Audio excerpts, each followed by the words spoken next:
Hello. A hearty hello to you.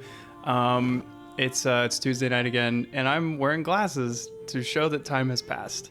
And yeah, I'm really, yeah. Hey, you got it.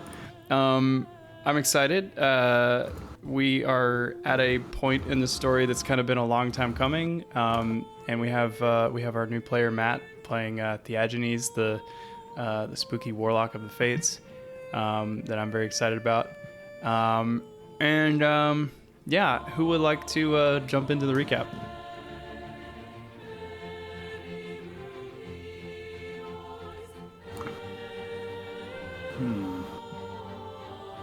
I could do it. Yeah, I'm eating corn on the cob. I'm not going to do a good recap with like that. I'm gonna put my beverage down. Okay. Let's see. There was so much chaos at the beginning of last session. I'm trying to fiddle in exactly where we were, but I think it was that we had figured out that somebody was following us, and through sheer happenstance, Theagenes, who we did not know by name at this moment, was not aware of how loud he was being or how unstealthy. He thought he was super stealth, and he really wasn't, poor man. Had to do with something about some sort of drug, maybe. The party's not really aware of it. But he stumbled upon us and said, I too am meant to follow this path. There's backstory there where the Oracle had put him on a very similar quest line.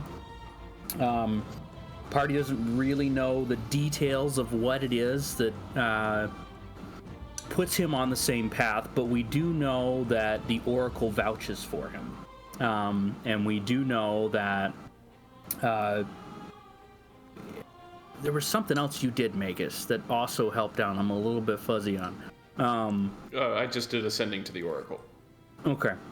Well, we got the Oracle, and as would happen, Shade got all buddy and tactician with him. Was like, okay, well, are you going to be a meat shield, or can we hit you? I'd like to hit you. I'd like to be hit less. All of that said, Theagenes like, yeah, I'd like to be a friend.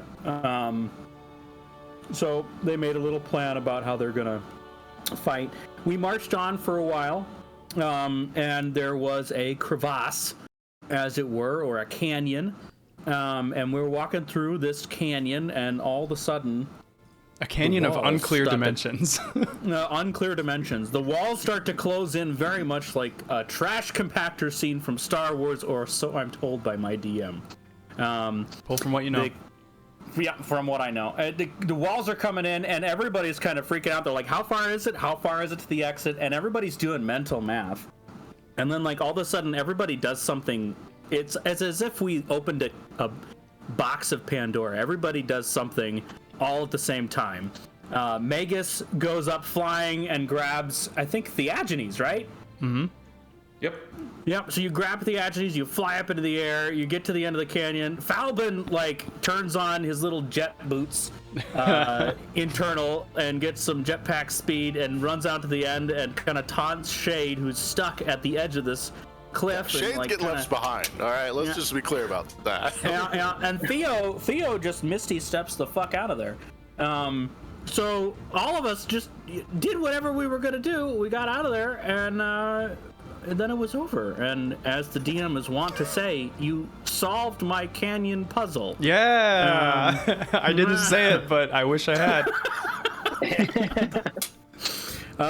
We get through, turn around the corner, and lo and behold, before us is a beholder. A ship. A ship.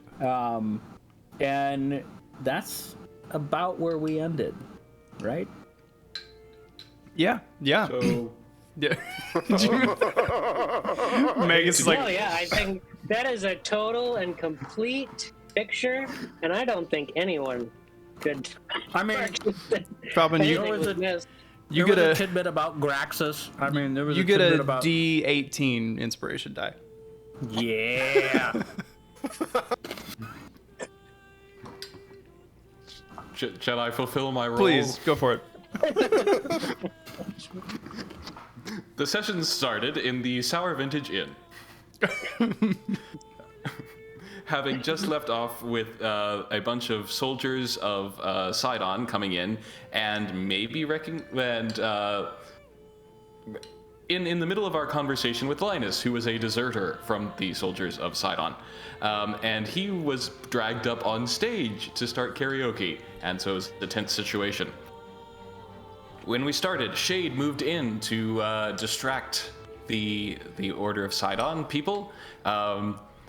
And meanwhile, the Linus was shushed off the stage and made a clean getaway. Fortunately, he was not recognized. But the people one of the guys left behind started into a massive song about how like the Titans are terrible and we're gonna make them drink piss or something. And the soldiers of Sidon weren't entirely pleased. And just said that they would go, but there was implicit threat that bad things were going to happen to the tavern if they were allowed to go. So Magus used shape-shifting to intimidate them, saying, like, if anything happens to this tavern, you won't even know who we are when we get you. And apparently that intimidated them enough, we are hoping. And so they left. There was a conversation between Shade and Falben where Shade said that he would have, like, if Falben, like, needed to do something, if it was something, like, that was really important to him, all he had to do was tell Shade that, like, this is important, and Shade would have his back. Our new member arrived outside the Sour Vintage Inn late at night, just in time to see Magus climbing out the window. Magus, having completed a series of sendings to both both verify the progress of the basilisks left with Timon, that they have about a month left, and sending Bullbug to stay with his family and maybe keep them safe if servants of Lutheria come and do with nasty intent. But then Magus sent a sending to Condris to have a meeting with him late at night outside the Sour Vintage Inn, which was observed by Theagenes, our new person, but Theagenes, despite having devil's sight and being able to see everything, did not join with them, but he did recognize Condris as someone that he had been searching for. In the morning, Theagenes practiced his panpipes, which is a relic that he got from Damon at the Necropolis, I believe, and is using eldritch powers to gain proficiency in them from secret knowledge of the dead. All meetings in the morning concluded. The heroes set off for the Dead Falls to find the Ultros, and Theagenes followed behind. Wow. Wow, that's Wasn't great. that like all from 2 sessions ago? No! Yeah, this sounds like you're making it up. I don't know how much of this I believe. I'm gonna give you both D18s for inspiration. Victory! See? Secret mission complete. Oh, and other stuff happened. What about mine? Okay, what other stuff? What other stuff happened? You know, there were some things. Uh-huh. Yeah, so we entered a cave. Yeah. And there was cave stuff. And it was dark and scary. And that's gonna be fun. And there was the creepy waterfall that somebody saw when they were flying. Magus. That's true. Yeah. You know, he got petrified. Magus, you carefully Theo left worked on that part out. project. Yeah. I worked on the project. You know I do good work. Okay. Well then, Theo, take yourself a D3 inspiration die. Not even half.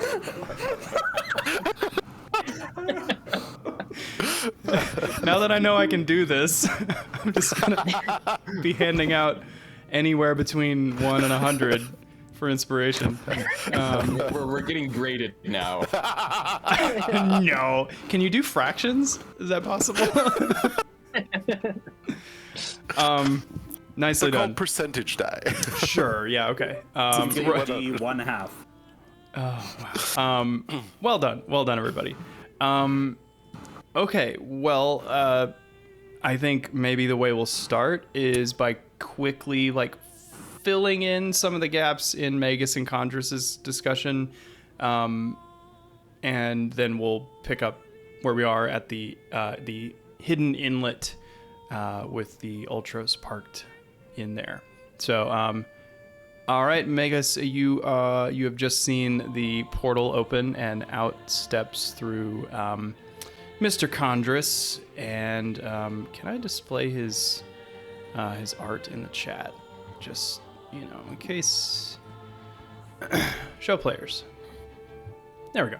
Mr. Chondrus, right there. High Sassy, Priest. sassy man. Sassy. That cat eyeshadow. So this black-horned, blue-skinned tiefling steps through the gate, kind of brushes off his black robes, and looks around, kind of smelling cow and goat, and just says, quaint. Magus. Chondrus, you came. Yes, I've arrived. Now, what did you need?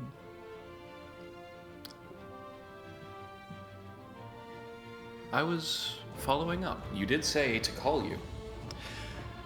I did.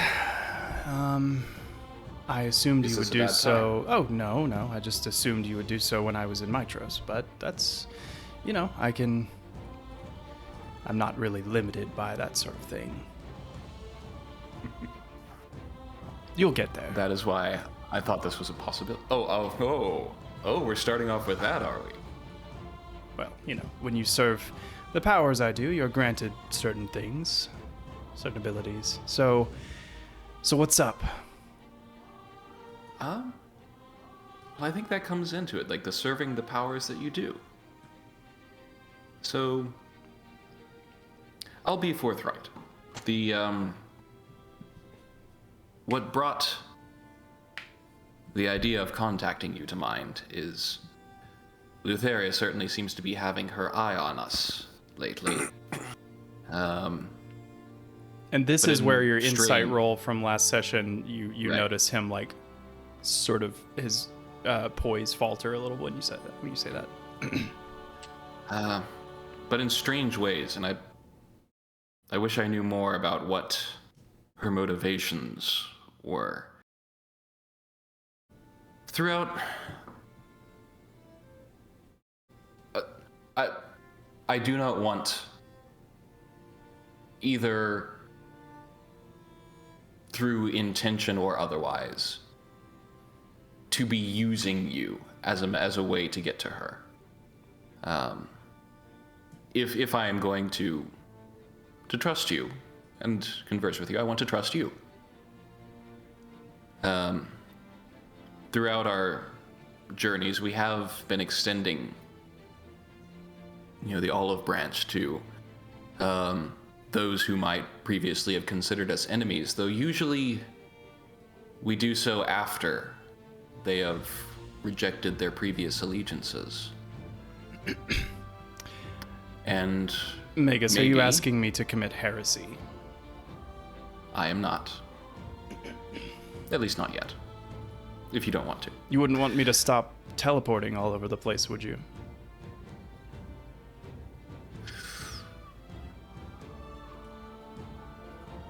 I mean, it depends. What do you But need? Basically, I am feeling that I may need to start allowing for friendships, at least acquaintances, or like amicable relationships with those who are not on my side, so to say, in the larger conflict. So, And you're being honest? This is me asking. yes, I am being completely honest and forthright. Okay. I'm gonna have him roll an insight check anyway. Okay.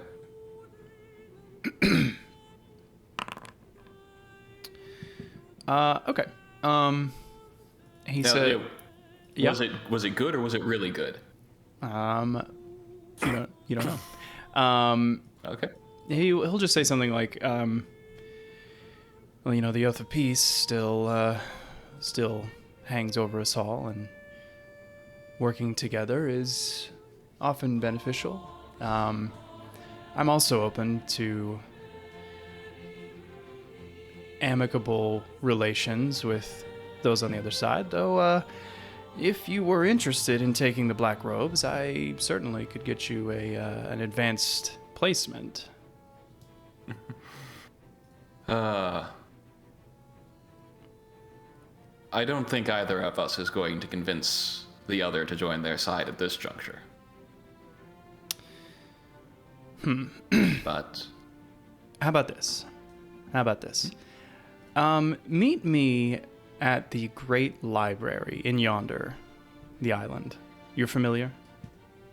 I'm familiar, but I haven't been. I suppose your teleportation does have its benefits. Well, I'm afraid that part of our arrangement will be to see if you make it there on your own. That is, I'm currently serving as the master of the Great Library there. Oh. If you think your library at the Academy is impressive, you should see mine. Come now, let's not compare sizes. Meet me there, and then we'll see where this friendship goes.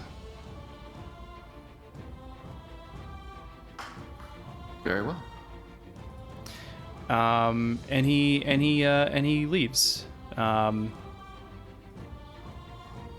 and the Aeginese, you see all that happen. So, and now we. All right. Yeah. Do you have any questions for me? No. Okay. So now we'll go over to to the place, to the where's my navigation?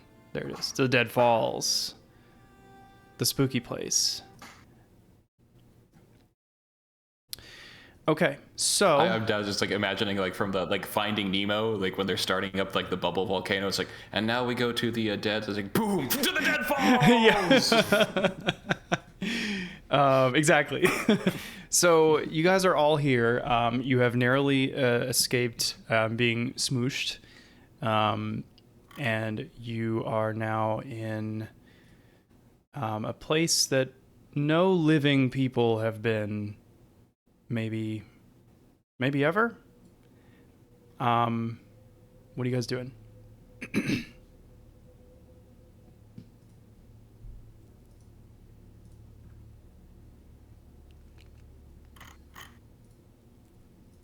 Can you help? I'm Looking around. Nor am I the Using perceptive one. eyesight. So you can easily see you're at the you're at the rocky shore of this inlet in which sits the mighty ship Ultros. It is roughly a little over 200 feet long. It's it's real big, and the waters surrounding it are kind of a shimmery blue. Everybody make perception checks, and Theagenes, make yours at advantage, please.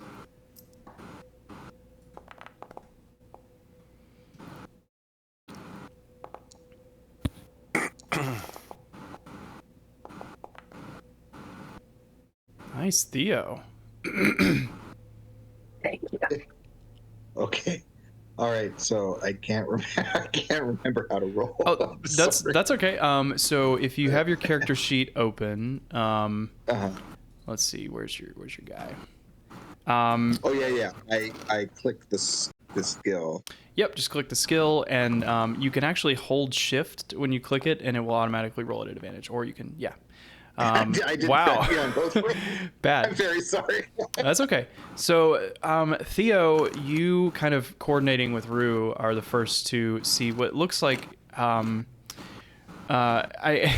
hesitate to use the word shade, but shades, ghostly shades, kind of dipping in and out of the water and the ethereal plane, kind of like coming into into existence in the material plane as they breach the surface of the water, and then returning and dissipating back into the ethereal plane and the water. It seems like this is, according to the rumors you heard, this is kind of the mouth of the underworld here. The soulless shades are drawn to the life that lives on the surface, but they are unable to make it very far, and so they kind of drift here. Pass that on to the group.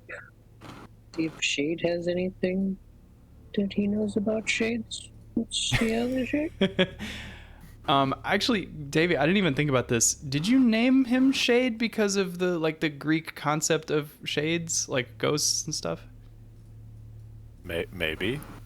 Yeah. Because I literally did not even think about that until last week. He's a shade of who he was. Like That's literally where the name came from. That's great, and I feel like an idiot. Matt, if it makes you feel any better, you did know at one point because I literally put that in my backstory on what I sang you. So okay, yeah, you've just had a lot more information go through there since. Yeah, it's been a while since I played Hades. If it had been sooner, I would have known it.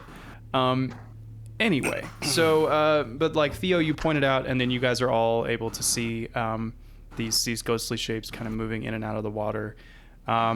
It looks like you can probably scurry across. There are oars that proceed from the hull of the Ultros and dip into the water, and they are in perfect orderly symmetry.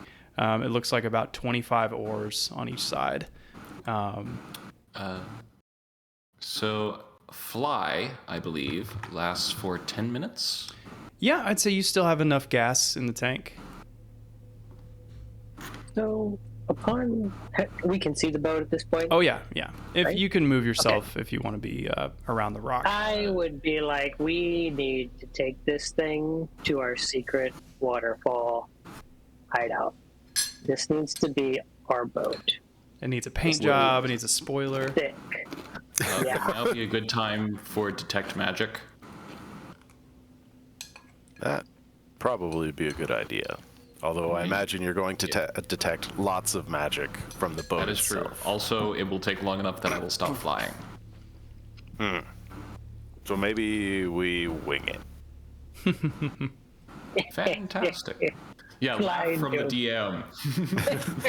Oh, I just thought that was a funny pun. Wing it. Yeah. Because you're flying. Wing it. Yeah. All right. Shade will start leading the way cautiously down this slope. This looks like a slope, right? It goes down here. It does slope down to the water. Like you can go ahead and move. Like if your intention is to get to the ship and onto it, you can do that. There's nothing stopping. It's gonna at least. I mean, over here, like now that we're closer and it looks like we're on a little bit of a ledge, probably close to deck level? Mm-hmm. Yeah. Question mark? Yeah, totally. I would like to carefully scan the deck and look for anything that looks scary, threatening, anything. Do another perception check.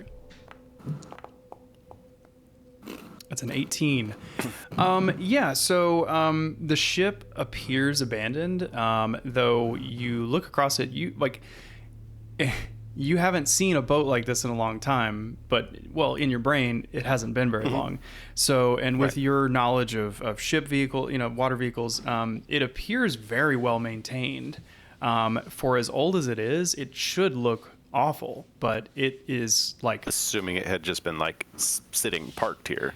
Yeah, in any case, sailing or Yeah. parked in harbor, it should be rotting, and like even the paint is like well maintained.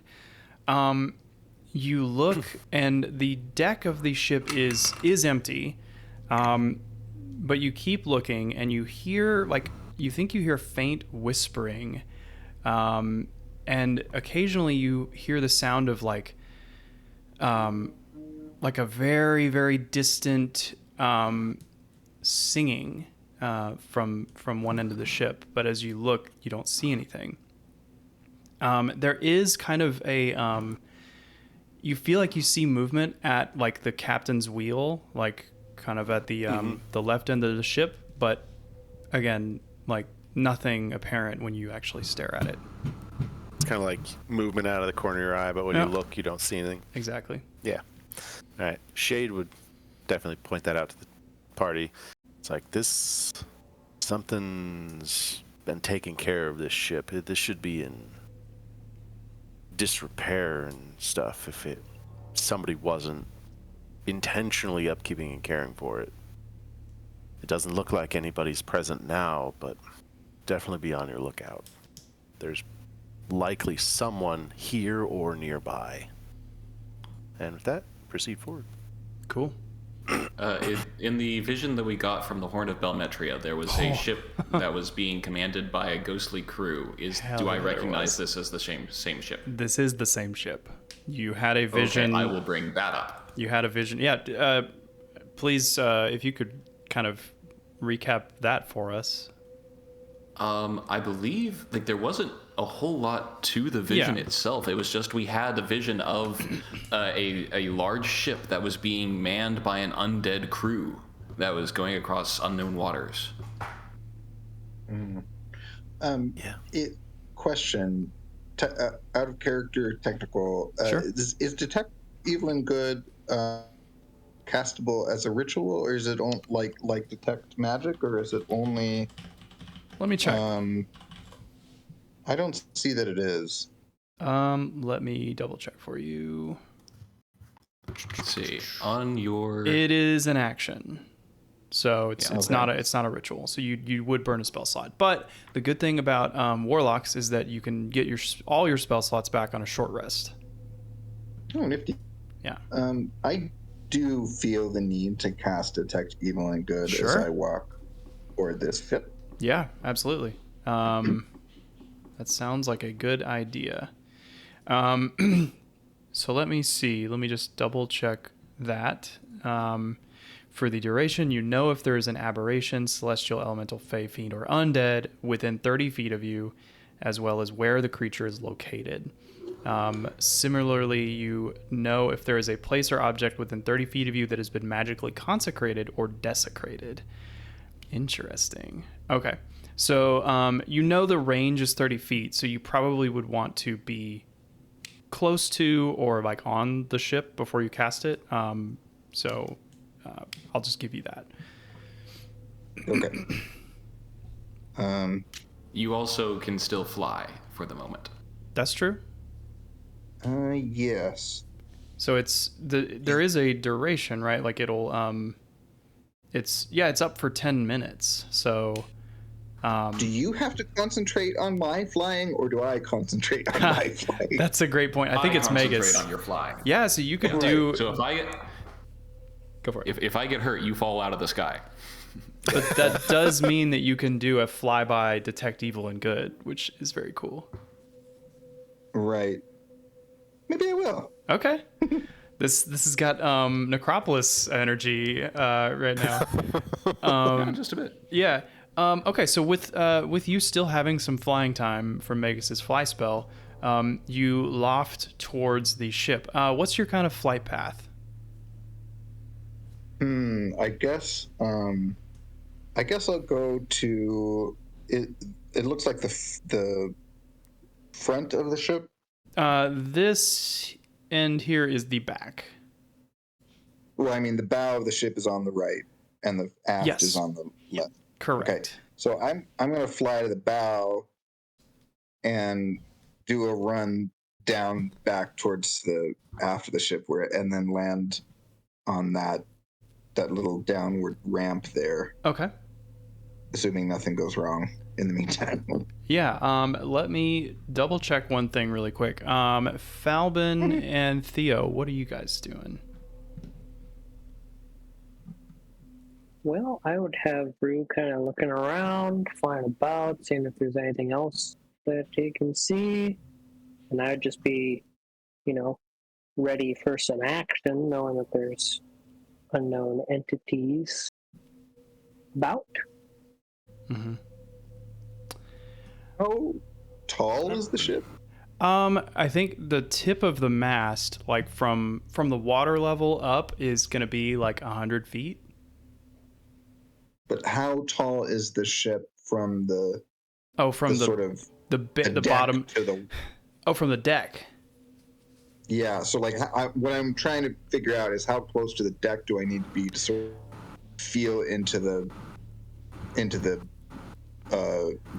bowels of the ship? I would say, I mean, I don't know for sure, but I would guess that the from the deck to the keel, I guess, like the bottom of the ship, is like between 30 and 40 feet. Okay, so I won't be able to feel all the way to the bottom. I mean, Shade would know that typically cargo is the main thing held in cargo, and like ballast and stuff is the main thing like in the very bottom level. So any like crew quarters and stuff would be kind of higher up, closer to the deck. Okay. Well, I'll fly pretty low, unless reason not to. Okay, cool. So as you fly from the front to the back, or back to front? Yep, front to the back. From the front to the back. All right. Like that. Let me just carefully reread the spell again. Not that it matters, but where exactly are you? Not that it Yeah. matters. Which lever are you pulling? Well, I'm just trying to make sure because like I did kind of mention that at least the shades in the water were kind of dipping in and out of the ethereal plane, and I don't know if it can breach into the ethereal plane, if that makes sense. Does that hold on 5e detect evil and planes. good ethereal plane, because like, you know, if it's a layered, let's see, does the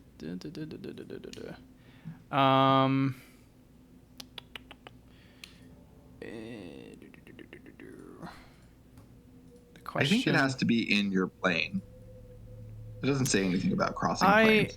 I'm gonna give it to you. I feel like that's picky of me, so I'm gonna forget that. Bad DM. So flying from the front, there is an anchor wheel and 2 ballistae, and there's this dragon head figurehead that's very, very cool. But you can sense something underneath the deck, like just in the deck below, right beneath the anchor ish. And then the windlass. Sure. And as you fly kind of towards the mast gives a really strong energy to you. Not necessarily undead, but like, I guess Fae. And then at about the midpoint of the ship, I think a deck down, you get an undead presence.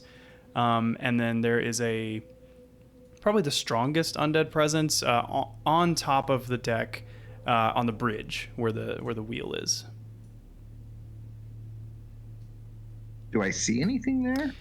You see, like as you kind of turn to look at the party, out of the corner of your eye, you see like a sailor like at the wheel, and you hear that singing.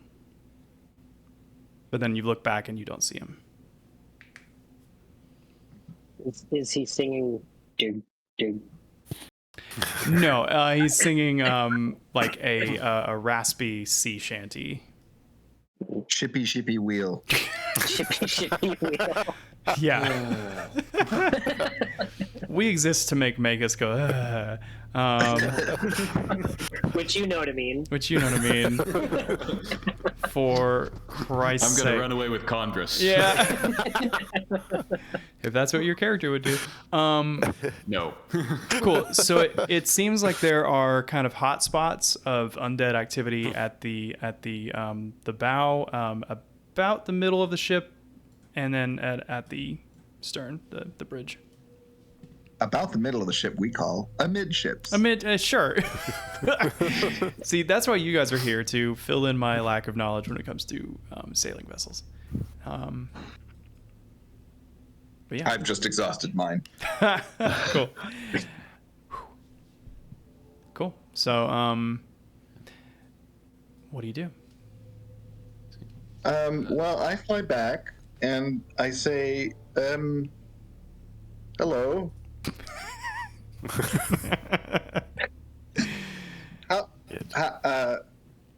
How did I come to be with you all? You mean how we found you following us? Is that what happened?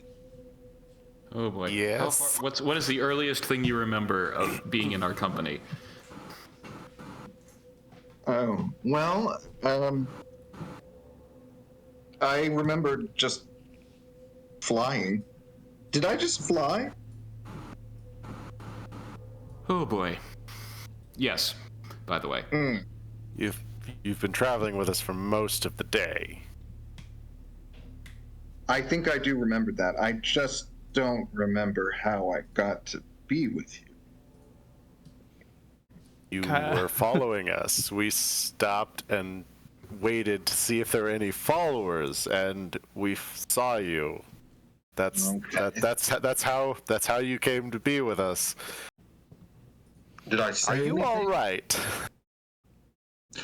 I'll be fine. I'll be fine. Did I say? Something about being fated to adventure with us? I said that? Yes. You Well, also then I said probably- that you were profoundly thankful for all of the help that we've given, and that you would give us everything that you had. Kyra smacks you in the shoulder.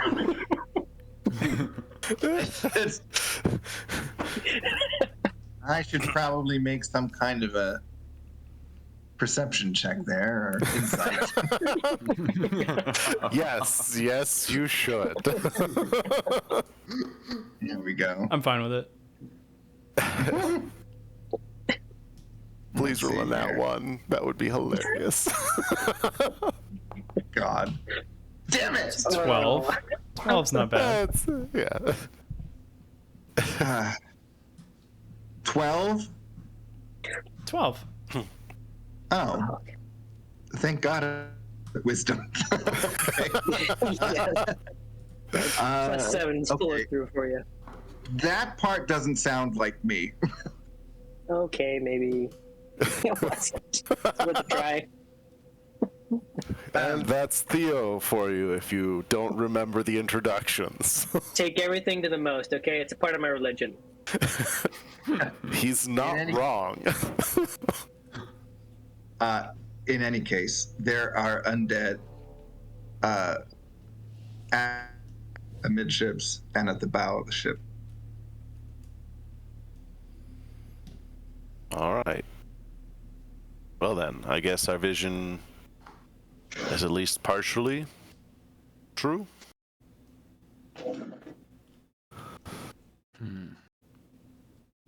Do you mention anything about the mast?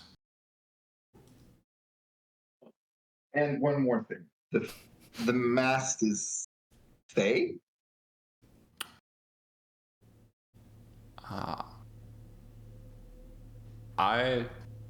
I will look back. Like I want to check in on the tree. Mm-hmm. Yeah. So I think I'm gonna decide that the tree is gonna wake up later in the day. Okay. Just because Like at dawn instead of something midnight. like that. Yeah. Because like you guys didn't put it in the pot at midnight on whatever day. So like, you know. Okay. At high noon, at the zenith of the sun.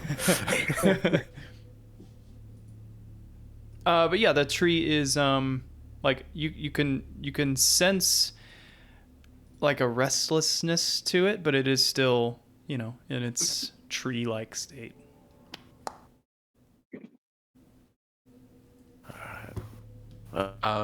something that I just noticed. Everybody check your hit points and make sure they make sense. Yes, I'm fully statted out. 52. Okay. Well, is something wrong with your hips?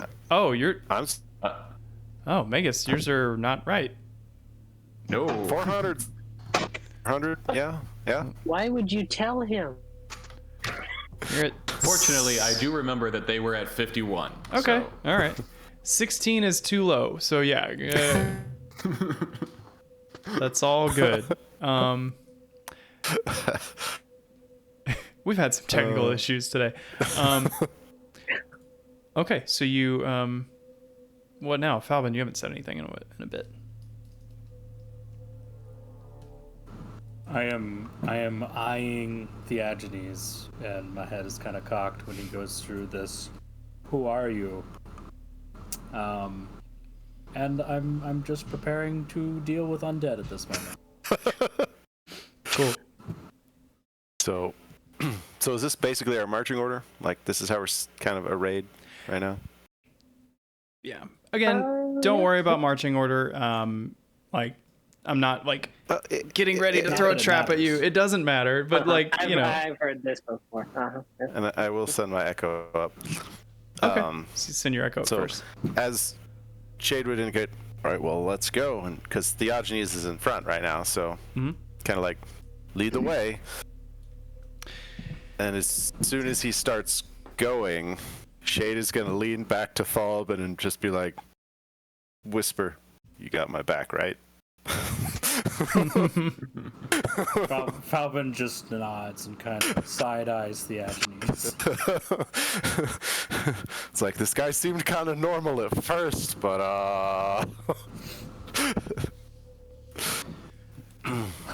Okay, so you said you send your echo up on the ship first, right?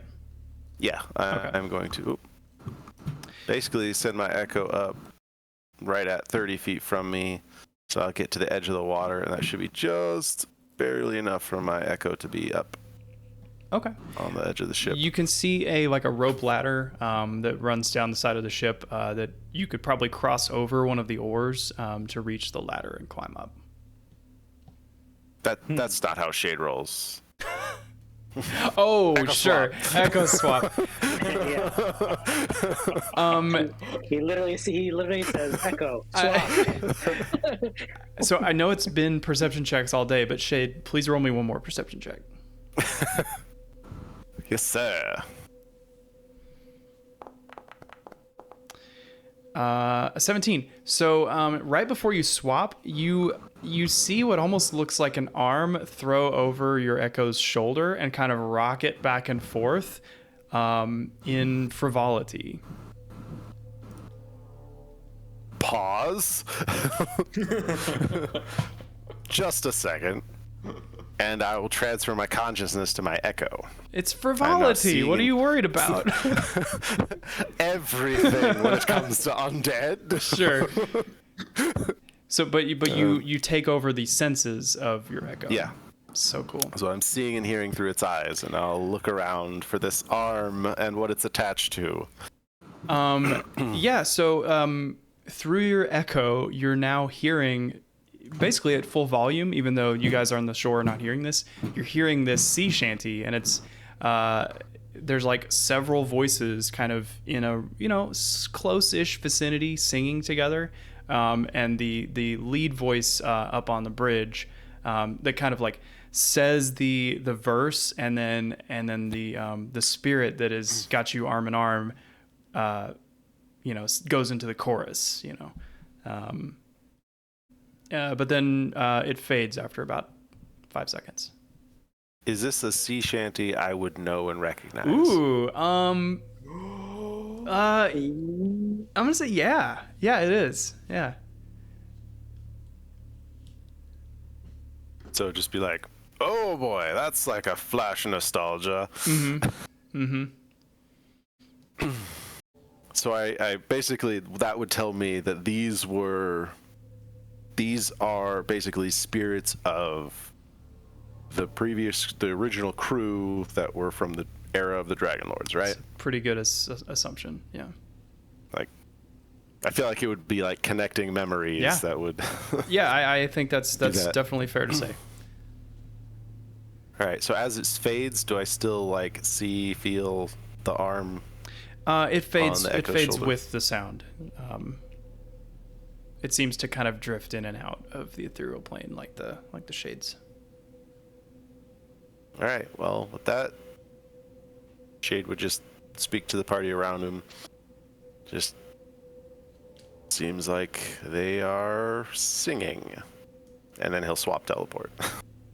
Okay. And like your physical form, when you swap up to the deck is cold and silent. So it's almost like your echo was like a familiar, easing sort of presence. And then you up here is like silent. I'm going to cast a message to Shade and ask him, like, are you alright? Still in charge of your mind? As far as I can tell, That's what a possessed everything looks person would clear say. and cold. Well, I mean, the last guy who came up around the ship lost his memory. That's true. And we have, like, evidence of a siren song, perhaps? So... Shade, you would know that the mast is tall enough that if you were to chop it down, you could probably form like a nice bridge from the boat to the shore. Yeah, I'm gonna do that. I've got a couple hand axe. Since Falbin told Shade that he had us back, he's going to attempt to run up one of these oars and get up on deck. I'm gonna give you a bardic inspiration die for remembering that and doing it. All right. So Shade would be gonna like do leaning over the handrail to grab and help up anybody who comes up. I don't know why I'm picturing that scene from Always Sunny in Philadelphia where Danny DeVito is like leaning over the wall with like a board, like pushing somebody down, like, oh no, you don't. Yeah, I just reach down with the pointy end of my glaive and be like, yeah, just grab the end. Yeah, so Falbin, you are now up on this ship as well. I'll take that hand. Yeah, Shade. Grab Can I- Theo and hoist him over. Can I still fly? Yeah, we'll say you have just enough time. You and Magus can fly on board if you like. We're on E. Gaslight is on. Like Obsidian Maw. I just kind of drift onto deck. Sure. Okay, so you are now on the deck of the Ultros, and on the top deck you feel a chill in the air. You all now hear that faint whispering, and you sense movement around you as though from crewmen at work, and you can all sort of every now and then, as if it's on the wind, you hear this singing, kind of at the end of the ship that you're on. Can I do a religion check? So, like, what would be necessary to consecrate a boat like this? Okay, sure.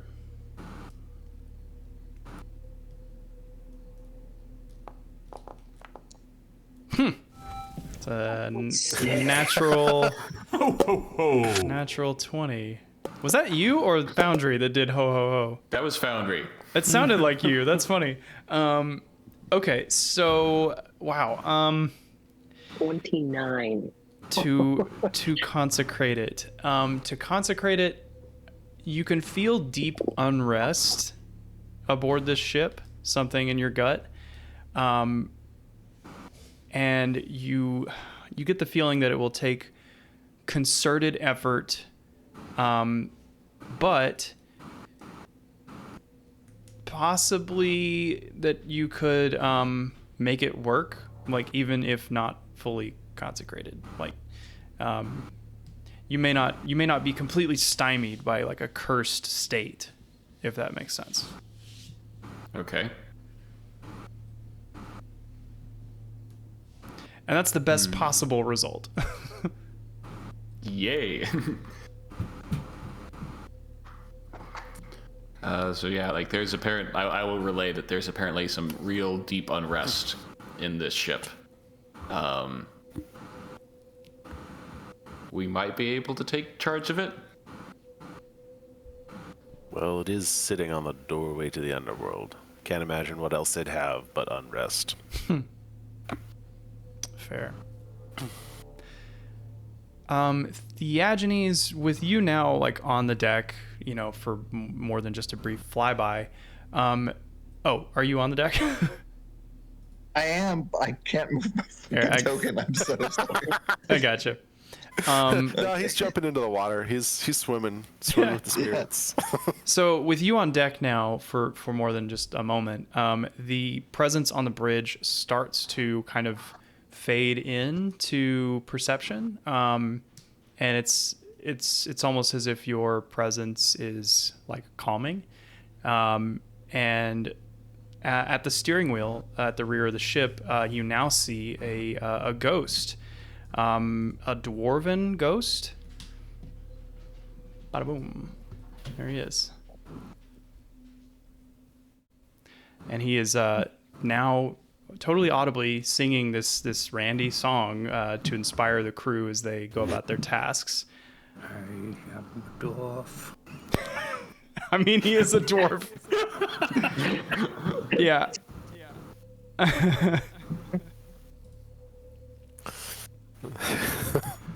And so you can all now see this ghost.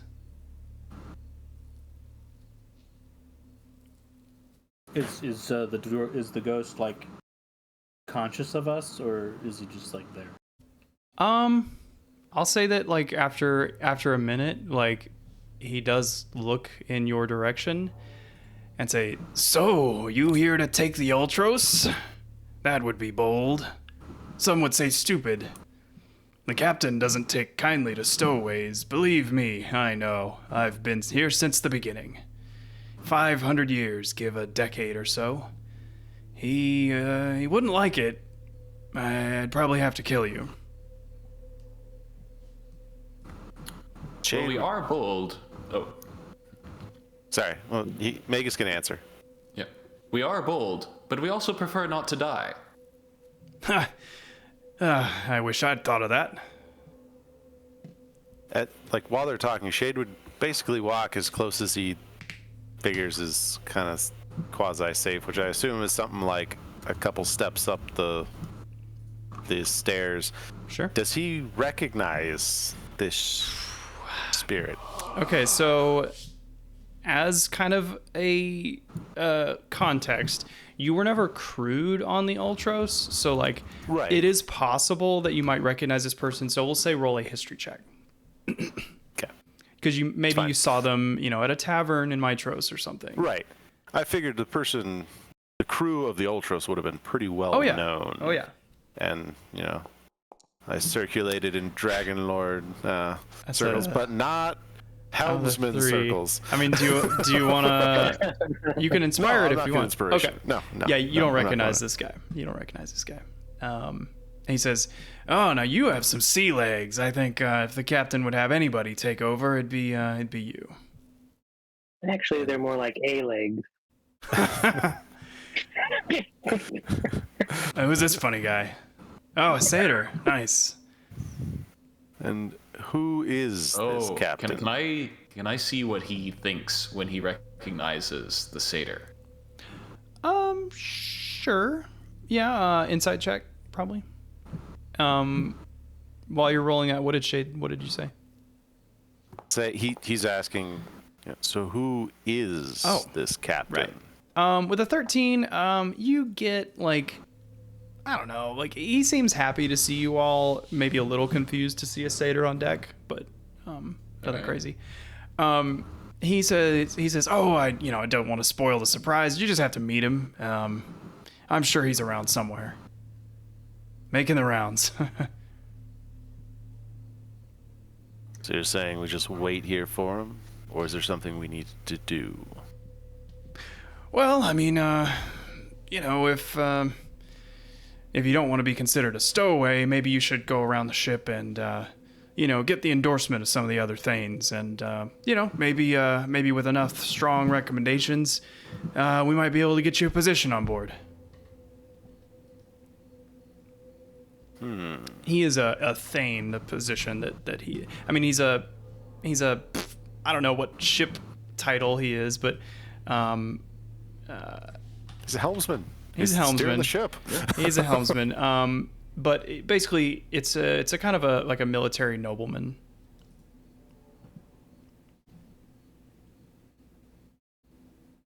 So not an unimportant guy, like somebody who is important to somebody more important. Right.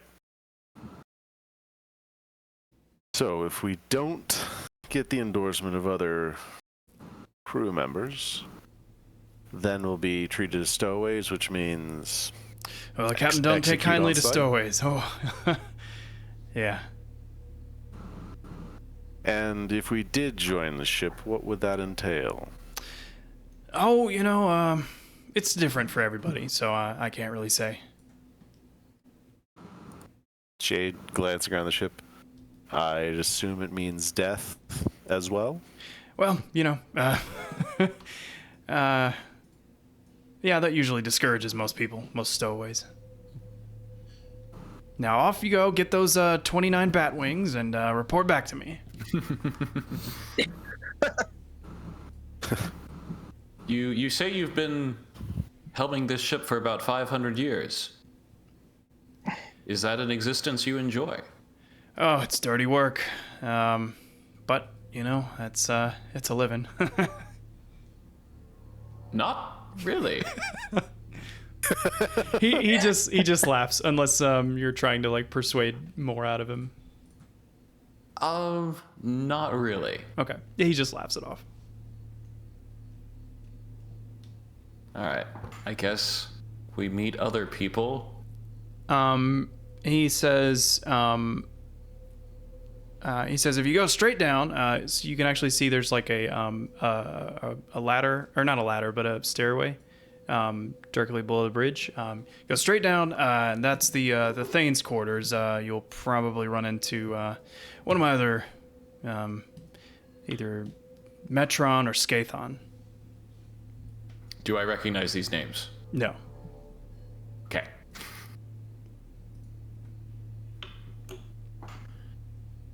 So down we go. Anything social. It's like I have the Metal Gear Solid alert noise go off in my head. Theagenes, what were you gonna say? Well, I was gonna suggest looking around first. Yeah, you can. I can. So I can see down there, if you guys will give me a minute. All right. So I'm gonna act. It's ghostly gaze. I'm trying to figure out pact thing. It's a pact feature. Let's see. Or what's ghostly it called? gaze. Yeah, once per short rest as an action. It's an invocation. Yep. But you get one every short rest. Right. So for 1 minute. Go ahead. All right. So it says as if you were concentrating on a spell. It is a concentration thing. So to do that, I would have to stop detecting evil and good. Does I think. Does it say it's concentration? I don't see that. Well, it says this special site lasts for 1 minute or until your concentration ends, as if you were concentrating on a spell. So it's not a spell, but it requires concentration like a spell. Sorry to get really boring and technical. I that's fine. You can double up on it. We may decide later it's something else, but for now it's totally fine. All right, I'm gonna. If you'll give me a second, I'll look through the deck of the ship. All right then. So I look through the deck of the ship. You're just looking down. The floor is made of floor. The schnozberries taste like schnozberries. Okay, so you look down through the deck of the ship, 30 feet. So you'll get at least through the next deck, which is I believe the ore deck. It's the deck where all the ores are. All the metals. Yeah. What? Yeah. I thought that's where the casino was. Lower deck. Yeah. So, looking down there, directly below the bridge, you can see a ghostly figure, and they are in a hammock in the Thane's quarters. Man, I want that hammock. And then if you kind of walk up and down the ship a little bit, you have a little bit of time.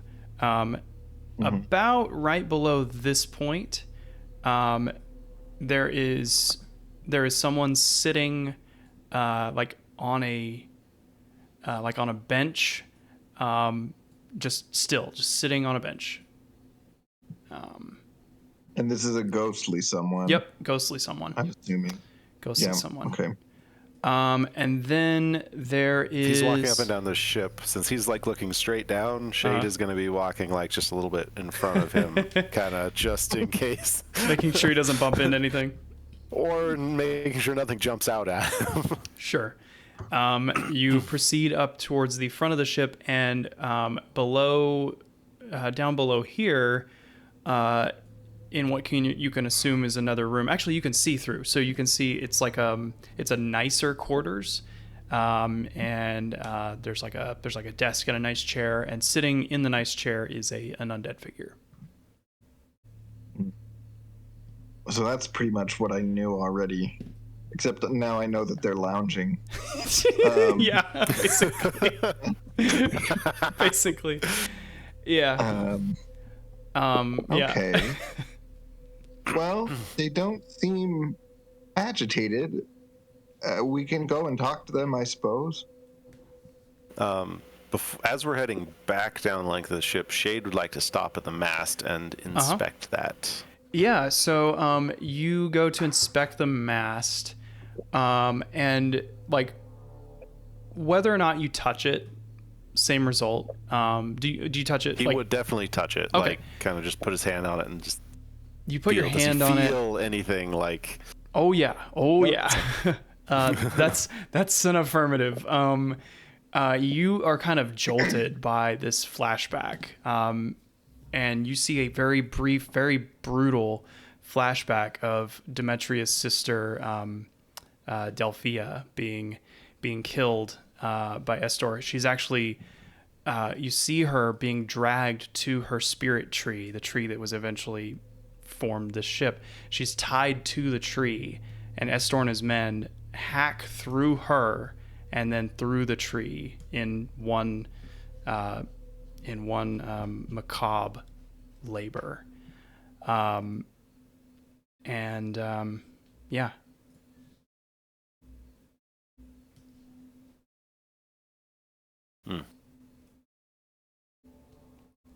Well, if there was any doubt before, it's gone now. This is what we were looking for. I'll lean over to little baby Groot and I'll say, "There's mommy." No, you will not. Who left Theo alone with the child? Kyra's there. Kyra, be a good influence. Here, eat these 20 pixie sticks really quick. Okay. Over there teaching how to burp its ABCs. Yeah. So, your path lies downward. Which way do you go? Not the fancy guy, because that's probably the captain. Okay. So you go down this set of stairs. Yeah. Yup. Okay. Let me see if this thing will work. I've basically layered up images, so I'm gonna send this to the back. There we go. It turned green. So this is like. There's no ballistas. This is the sub deck. So now that you know it's like ghostly, so here's what the top deck looks like, all ghostified. And then you move downward. Come on. And then you move downward. There we go. Thank you very much. Couldn't do this in theater of the mind. No, you could not. So you descend down the stairs onto the ore deck. And you look out and you see the ore deck is clean, orderly, and houses 25 massive ores on each side of the ship. And you can see at each ore sits a single silent man. And each of them appears to be translucent and partially decomposed. These are the figures that we saw in the vision, right? Yeah. Mm-hmm.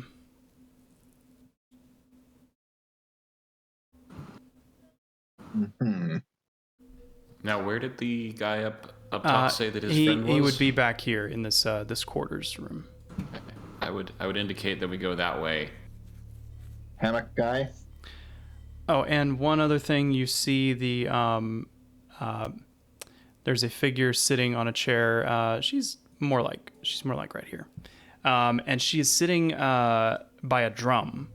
Her skin is white as a bone, and her eyes are missing. And she doesn't react to you. As in, like, her eyes are empty sockets, or she has no eyes? Wait, isn't that the same thing? Eye sockets. Her eyes are her eye sockets are empty. Okay, all right. But she appears to be a drummer.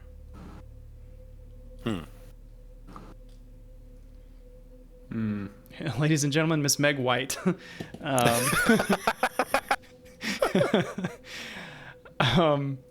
Yes. But the Is she a death metal drummer? no, she's with the white stripes, you know. Let's see. He would be in a hammock. Okay.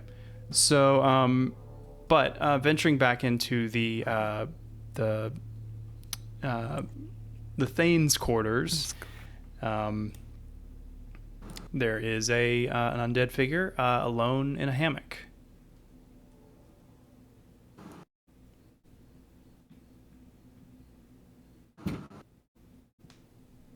Well, unless somebody else wants to start the conversation, I guess Shade will. The names mentioned up top has fallen right out of my head. Yeah. So the guy up top was Davos. And the two remaining are Metron and Scathon.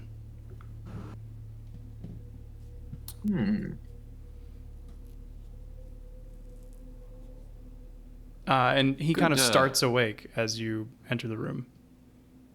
Oh. Who are you?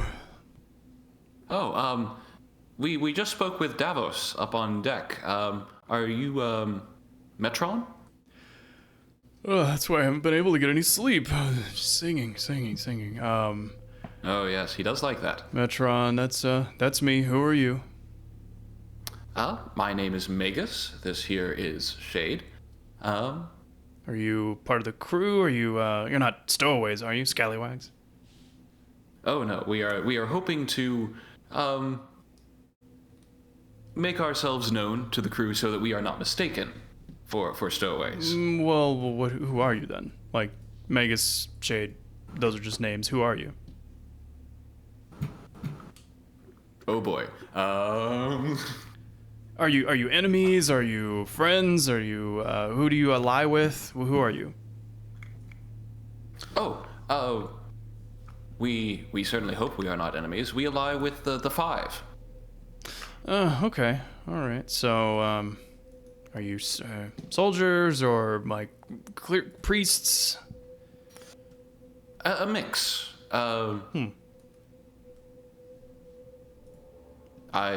Shade here is certainly more of a soldier. I would probably fall more under the category of priests or having better relations with the five. Okay. Yeah. All right. Well, I'm Metron. I'm the navigator aboard the Ultros. My job was to chart new paths across the Ilia's oceans and hopefully return to my lost home someday. But for the love, I can't remember. Job was to chart? Well, we don't do much of that anymore. Why not? It's just why, Because you want to. That would be a why. Well, sounds like a good reason, but sometimes I just want to sleep, even though it's nigh impossible. But you seem pretty capable. I actually can you both roll a persuasion check?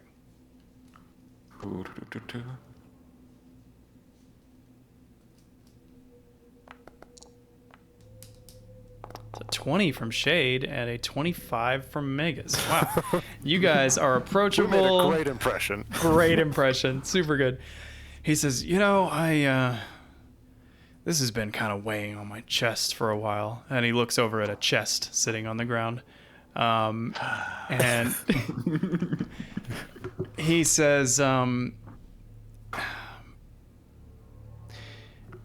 can you come closer? I don't dare to say this out loud.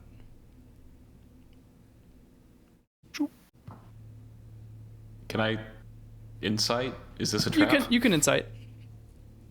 Okay.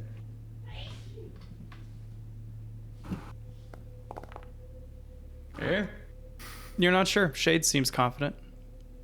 I don't know about confident, but he's stepping in. I will move slightly behind Shade. While that's happening, what are the rest of you doing?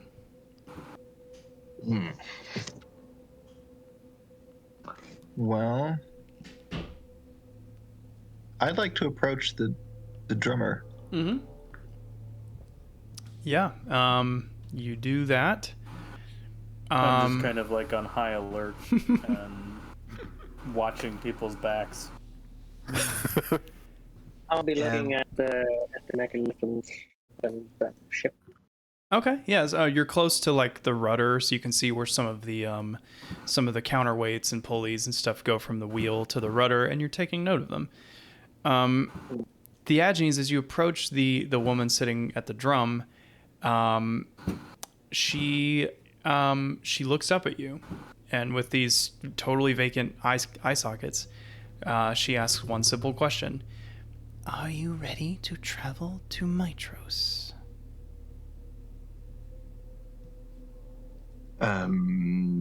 I stare at her and I don't say anything, and then look at your chat.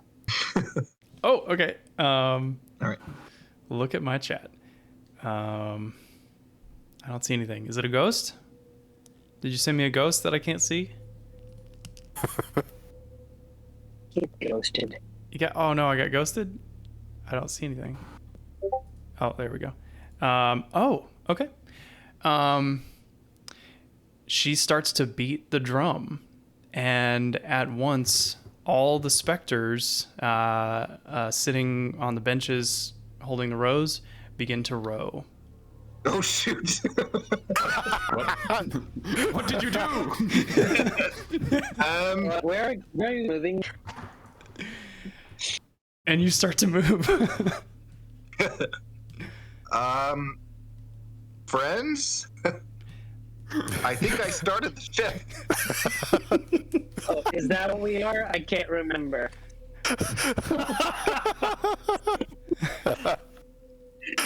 I, the DM, love a good kick in the door. You hear the incredible clanging of the anchor chains being pulled up, and you hear sails drop down, and you can feel acceleration as the oars begin to move. Okay. So does this happen before or after we find out what? This is while you're talking. Okay. So we lean in to hear like his secret thing that he wants to get off his chest and lurch. Yep, exactly. And then you hear Magus go, "What did you do?" And yeah. Oh, that was player me. Oh, okay. I like to think Magus also. Kind of like I will subtle spell a message to Falbin and ask what the heck is going on. You get back Cool. Which you know to mean.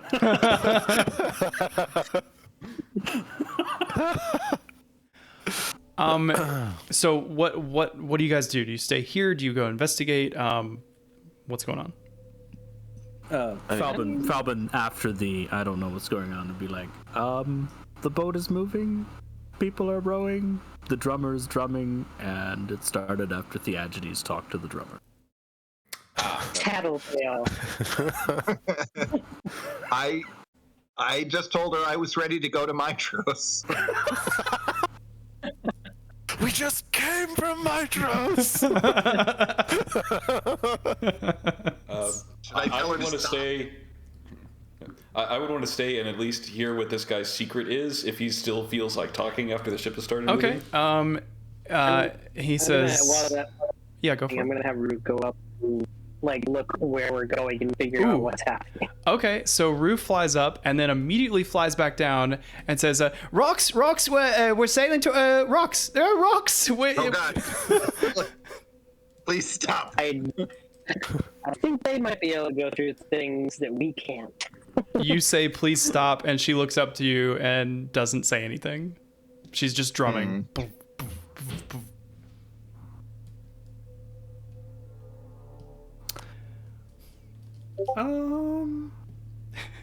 She keeps drumming. Damn it. But what does Mytros say? Oh, he says, better hope the captain was okay with that decision, but, you're probably going to want to hold your breath here in a minute. Oh boy. So as I was saying, wait, don't you want to hear my rest of my story? Yes. Yes. So anyway, it'll take just a minute. So what I was saying was, okay, so you're close, right? Yeah. So the captain, he was a cruel man. He was responsible for untold thousands of deaths. Many of those unfortunate souls have traveled from the underworld in search of vengeance, and I put him in the box, and I wonder if you could help me dispose of them. That box. Yeah, I point to the chest that he had looked at. Yeah, that box, and the chest kind of rocks like.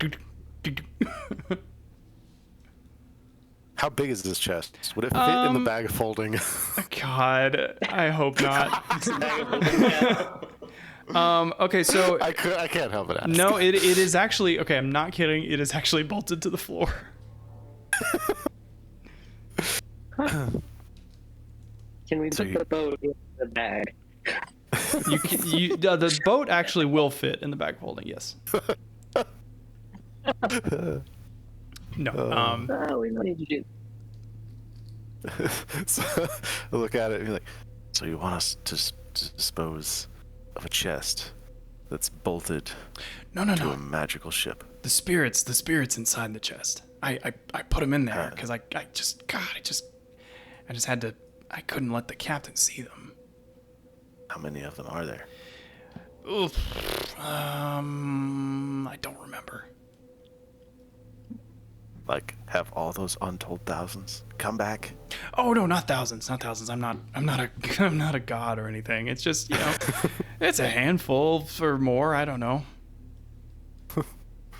And you just want us to what? Just banish them or something? Finish them off, but banish them. I can't seem to do the job. Jade will look at Magus. That's not something I can do yet. Are we just gonna finish off that we don't even know their side of the story? Oh, they're troublemakers. They're stowaways. You hate stowaways. I don't know who you are. Theo just waltzes into the room. Theo's like, are we just gonna hurt these innocent people? Who are you, and what have you done with my cousin? My, how the turns have tabled. I have to divine that they have it coming to him first. Then I can get into it. Oh, who are you, and what have you done with my player that had a better microphone? I'm sorry. It's a little... Anyway, oh man. he says, "Oh, you can handle it, I'm sure." We'll talk it over with the rest of our party, but Yeah. take it now under we probably need consideration. right now, we probably need to figure out how the ship got moving. And like you said, hold our breath. Oh yeah, it's happening any moment. And now we would probably rush out of the room to join the rest of the party. Okay. Yeah, you can see the undead woman drumming away in time with the rowers rowing.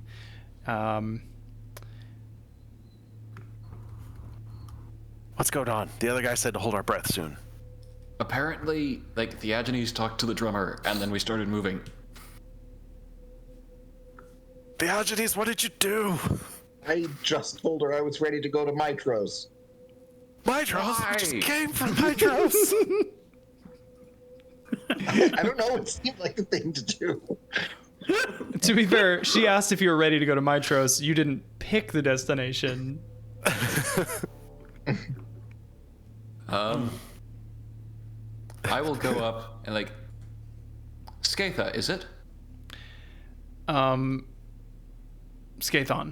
Yeah. Skathon. Yes. Did she respond? Oh, no. She does not respond. She looks up and says, she doesn't say anything because you're already going to Mytros.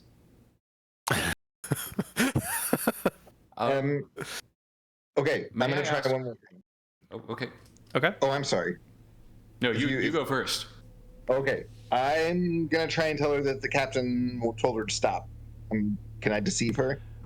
You can try. Okay, I will try. So a deception check then. Mm-hmm. That is a 14. Nevertheless, my total is 14. 14. Wait, but we have an inspiration that we can use, right? That's true. Oh. By default, do we still get our inspiration at the beginning of every...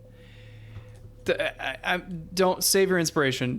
The moment you open your mouth, she looks up and you can tell that she's not going to say anything.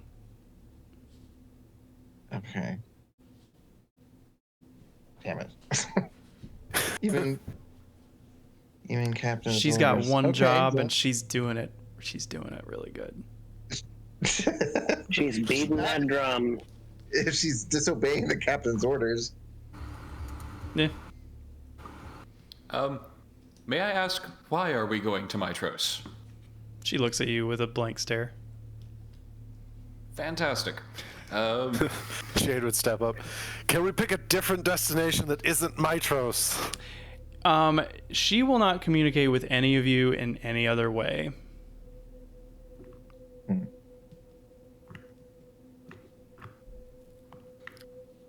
How strong does she look? She looks dead. Hard to say.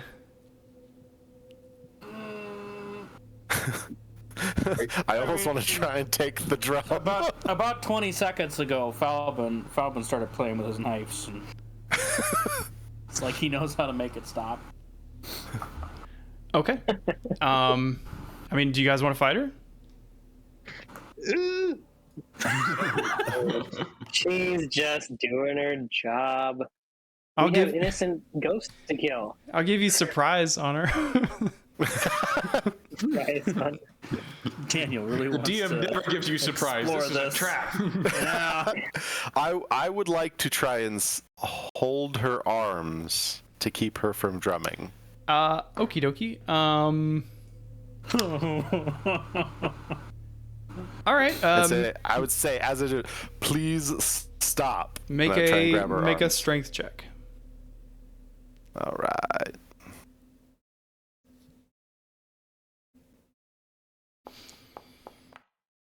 That's a 17.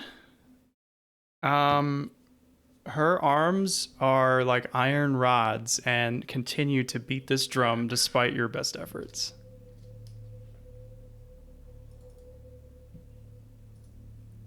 Oh boy, that's not gonna work. She can't even beat an undead girl. It sounds like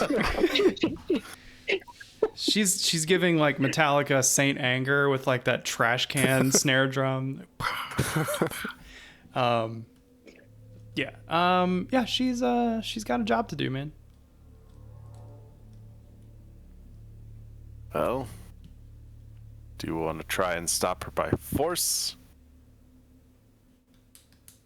Or do we seek the captain? I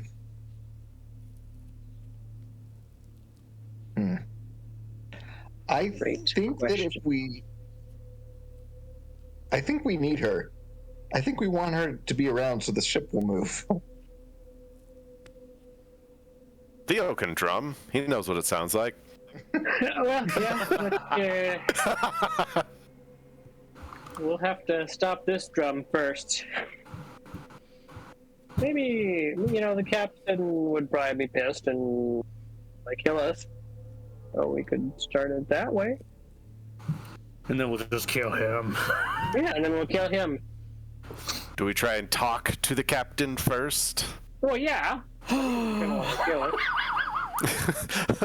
Paul is just ready to just shank some folks. Dead, undead, living, doesn't matter. He doesn't discriminate. Okay, so a couple minutes pass and water begins pouring through all openings in the ship. Yeah, I'm out. Totally gonna be fine. Hold your breath. Oh, We're only gonna be under for like 12 seconds, probably. It's probably just a submarine. I mean, I can survive this. What are y'all gonna do? That's a great question. I'm gonna check and see if I have anything.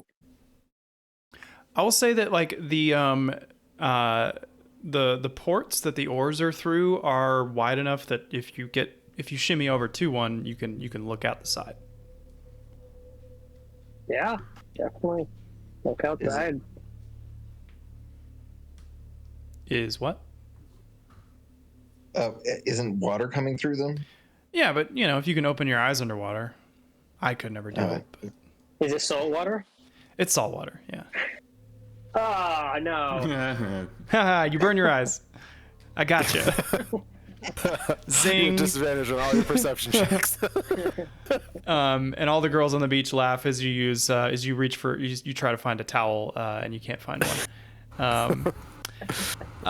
Okay, so but you can see yourself rushing past fish and shadowy rock formations as you are traveling underwater, and the deck quickly floods all the way up to the roof. And you guys are gonna wait it out. I guess at this point we are. I'm gonna hold my breath until it becomes uncomfortable. Okay. It takes about a minute. So most of you're fine holding your breath that long. And finally the ship surfaces. And Theo, looking out the side, you can see yourself surrounded on all sides by the gentle waters of the Cerulean Gulf. Ah, somebody left their golf here. Yeah, and the rowers keep rowing, and you're headed south. That's a bit Wow, troubling. I need to make a submarine. Oh boy. Should I go up and ask Davos, the helmsman, why we are going to Mytros? You can. Do you want to run up and ask him? Oh, I'm asking the rest of the group because this seems important. Yeah, it's either that or the captain. I'm leaning towards captain, but you can go ask him first. I mean, I think I know who the captain is, and he's not going to be happy. Yeah, everyone says he's not a nice guy. It doesn't really matter. We're gonna have to talk to him sooner or later. Let's talk to the helmsman first, and then we'll captain. So I have a feeling we're not going to be able to talk to anyone after we talk to the captain. All right, I dash up and ask like, "Hey, Davos. It seems, we are headed to Mytros." Oh yeah, did you say yes when the drummer asked if you wanted to go? One of us did. Well, that's the way she goes. Yep. Could you tell me why we're headed to Mytros? Well, she asked if you wanted to go, right? And you said yes? More in a motivational sense and less in a cause-effect sense. Well, she's been asking that question every day for the last 500 years. Nobody said yes. Great. Are you kidding me? Sounds like that's a you problem. I go back down and I say diplomacy has failed. To the captain it is then. Jade will lead the way towards the back of the ship, or the front of the ship. Yeah. So the front of the ship is basically mirrored to the back. You go past the stairs that lead up to the deck, and there is a nice wooden door that is closed. There's no door on the map right now, but it's closed. I guess assuming everybody else is here with me, Shade will knock on the door. Okay. You don't hear anybody respond, but you hear shuffling and sound of like somebody grabbing things, getting out of a chair and grabbing some things. And I'll open the door. Okay, so assuming it's not locked. No, it's not. You see, standing up from the chair is a ghostly figure. Another he's human, but you feel very cold when you come in this room, and you're assaulted by like strange feelings of anger and guilt. Scathon appears before you. He's still like in the border ethereal. He's not quite like on the material plane like Davos and Metron were when you spoke to them. He says, "Estor sends you to destroy me. You're fools to trust him. Ebony, Azure Scale, arise and slay these intruders." Great. What? We're not from Estor. Too late. We're gonna roll initiative. I am. So, Diplomacy has failed. as he says, Ebony and Azure Scale arise and slay these intruders, you see a set of scale mail and a magical sword, both of which hanging on the back wall, rise into the air and begin to attack. Yeah, so we have an animated armor. All Theo is thinking is, how can I have that, like Iron Man, equip itself onto me? Like I have objects that I could be like, come, and just. Yeah, totally. Yeah. Okay, so I love the idea of if you riding around in an animated armor, and then you'd be like, well, no, my movement, that's my armor's movement. I didn't actually move. Exactly. I'm gonna hope you forget about that.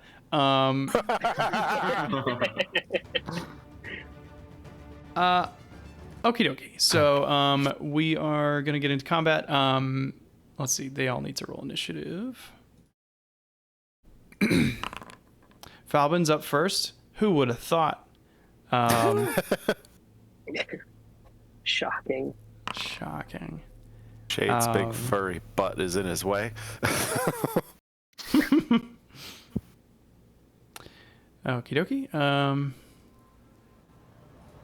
All right, so Falbin, what are you doing? You hear this shouting, but you can't actually see because there are a couple walls in the way.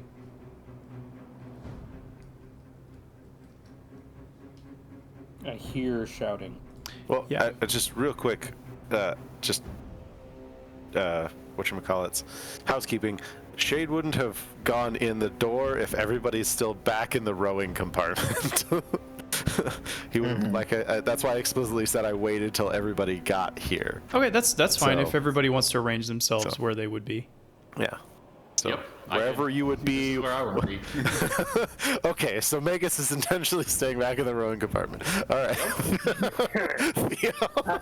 What kind of walls are we talking here? Are these, So- partitions all the Yeah, way yeah, up? yeah. or- The partitions are all the way I up. feel the love. I feel Oh, the okay. love. Alright. If I couldn't see, then I Yeah. would move to where I could see. Here, I'll draw some So I'd walls be if able that'll to see help. If I was here, this is where I'd be able to see. How about that? What do you think of? Where it's What do you think of that? dark. Some walls. Whoa, illumination. Whoa, Technology. Dynamic lighting. Technology. So I would be up in one of these corner areas. Okay, fine. That works. Yeah, I'd be here because then I can shoot at the door. Diogenes, can you move your own token yet? I refreshed and I can do it now. Hey, nice. Hey. Okay. Is everybody where they would be? Yes. Okay, let's get started. Falbin, so you can see over, not over Shade's shoulder, like under his arm or something. You see this spirit leap to arms, and his arms leap to arms also. What do you do? And you said that this Thane of Estor is actually like half ethereal. Yes.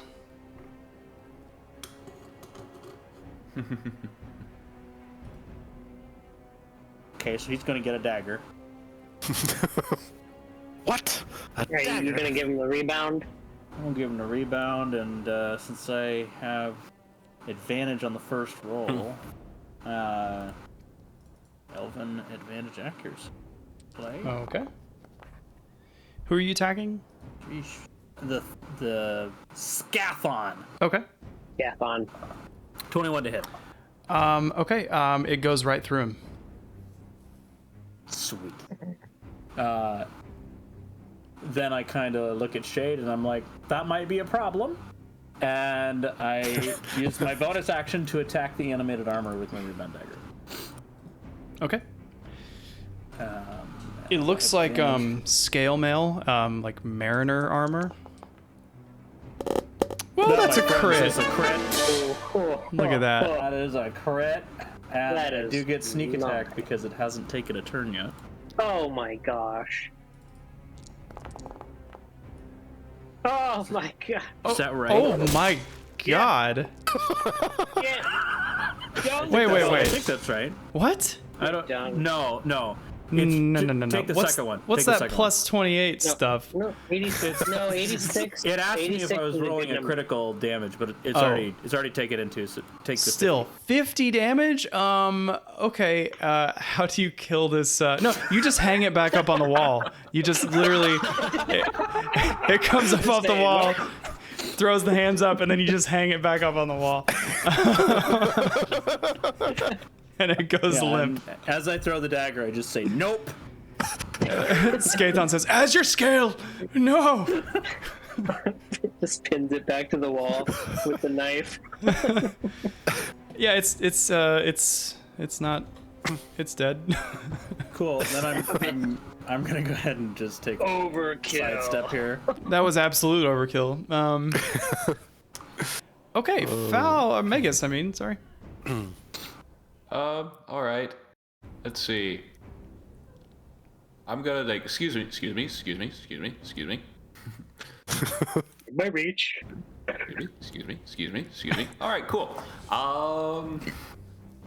As you're Let's passing, see. I would be like, hey, by the way, it doesn't seem like you can hit the ghost. Good luck. Doesn't seem like you can hit the coast, and I cast Rhymes Binding Ice. Yes! Okay. Yeah.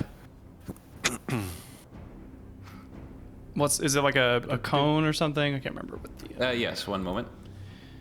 You're gonna avoid shade, I assume. Yes. it's like it comes from your hands, but you just like reach your hands around Shade and just like. Yep. All right. So a DC 18 Constitution for both of them, I'm hoping. Okay. Let's see. We'll do the flying sword. Where's save Constitution? Plus 15. He fails. The sword fails the con save. All right. Anything from Scathon? Nope. Cool. This cold room just got colder. The sword is still up. But it also has, actually, Takes it's a 13 D8. damage. I'm going to empower spell the 2. Okay. So that's subtract 2, so 11 plus. Woo! There we go, 19. Nice. Okay, how do you kill this Instead of flying 13. sword? It just gets kind of like plastered to the to the back wall and like and frozen over. Ooh, yeah. Stop putting my gear away. Okay, anything else? I will say like Estor did not send us. We are not trying to destroy you. Okay, if you hadn't used your action to cast a spell, I'd let you do a persuasion check, but you did that, so Well, yep, that's a nice. fair. It's a nice thing to say. Would you like to move or anything? Yeah, I'm gonna move back out of the way. Okay. Excuse me. Theo. Well, what the hell? Nothing's working on this guy, and Now you get to persuade him. Theagenes, you haven't rolled initiative yet. Oh shit. you. Right. Oh shit. What if he went first? Yeah. What Oh, if he went actually, first? he would go right after Megas. So, Theagenes, it is your Well, turn. then yeah. Theo, you have a little more Good time. call. Good call. Hold on, let me back up to you. There we go. Yeah, I thought I wasn't supposed to, right? I thought you were doing that, Daniel. Everybody can roll. Like you all roll your own initiative, and then I'm sorry, I didn't realize. Oh, For that's some reason, fine. I thought you were... This is literally your first combat with us. It's all good. You should have known. Wizards are no better. He's a warlock. Right. The whole point about warlocks is that we didn't know better. Right. Warlocks make bad financial decisions. But yeah, what would you like to do?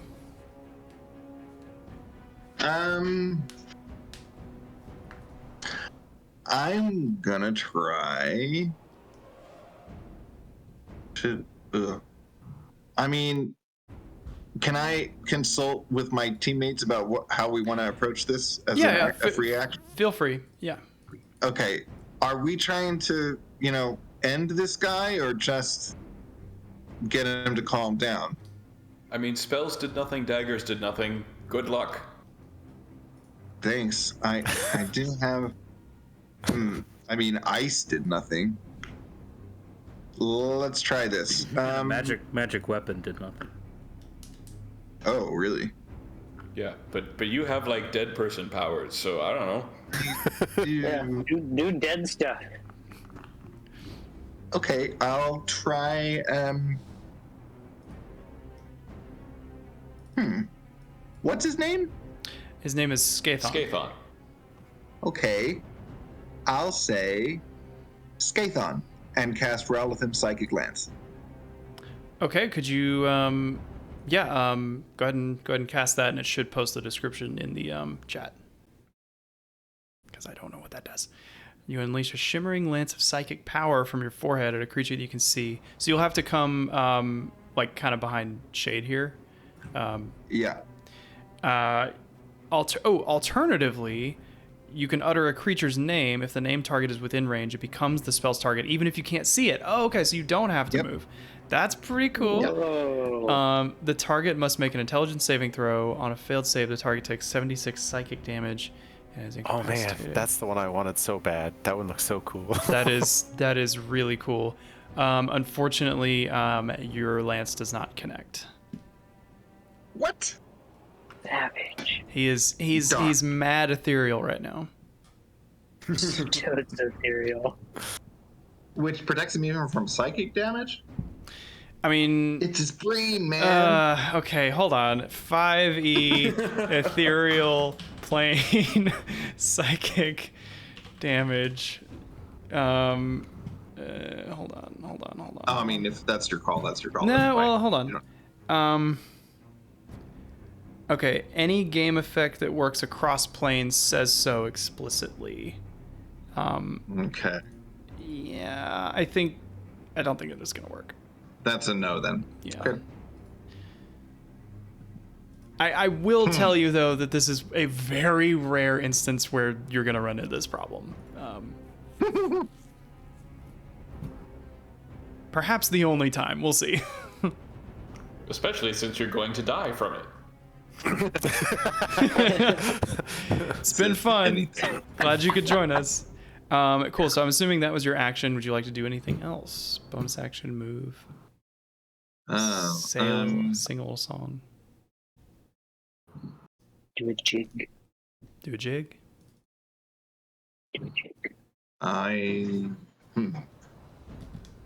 No, I don't have any bonus actions I could do. I don't think. I could try and hex him, but I don't think that would work either. Might not. So I won't. So Theo, have you had some time to think?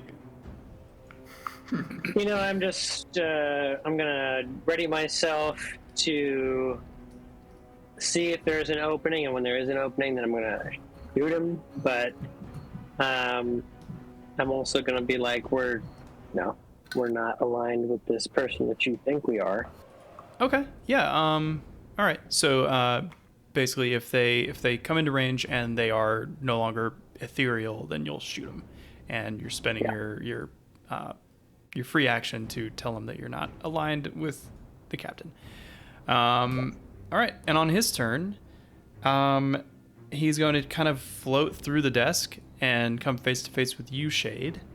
And I need you to make a DC 13 charisma saving throw.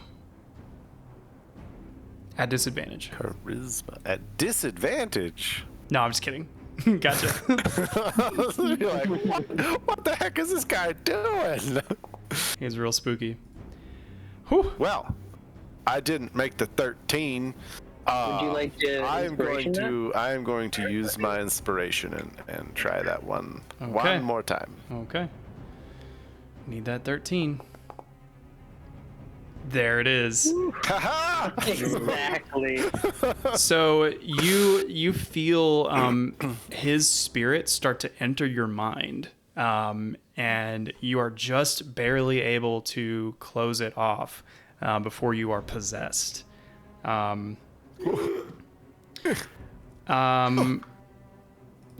So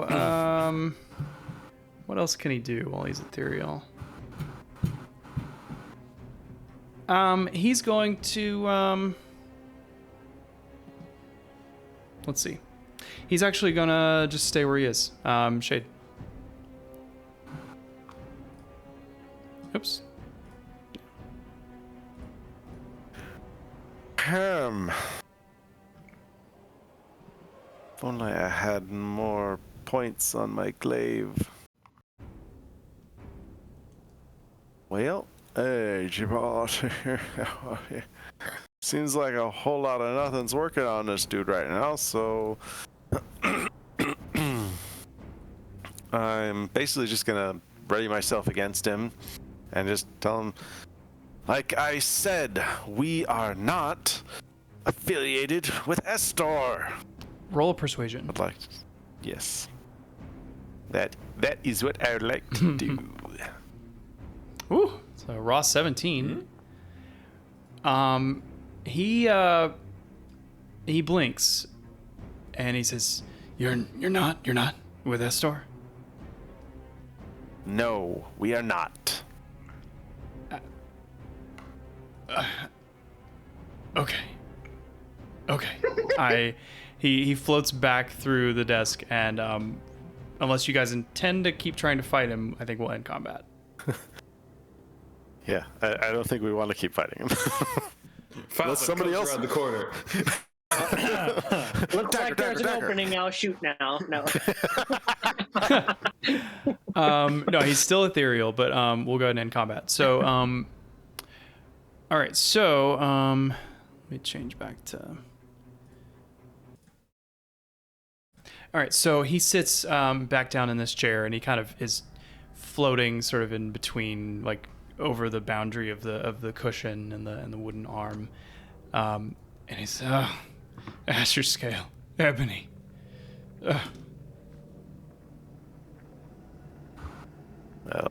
I realize you probably want to talk more in depth, but is there a way we could halt the ship from going to Mytros right now? Oh, no. No, we're going. Would At you least- mind sharing why? Only the captain can change that call. Right? Where is the captain, then? So you're really not with him. No. Well, then are you here to take over? I guess it depends on the attitude of the captain. I could maybe help you. Who is the captain, in fact? Estor Arcalander. He nods. Wow, crap. And he's on the ship? He's always on the ship.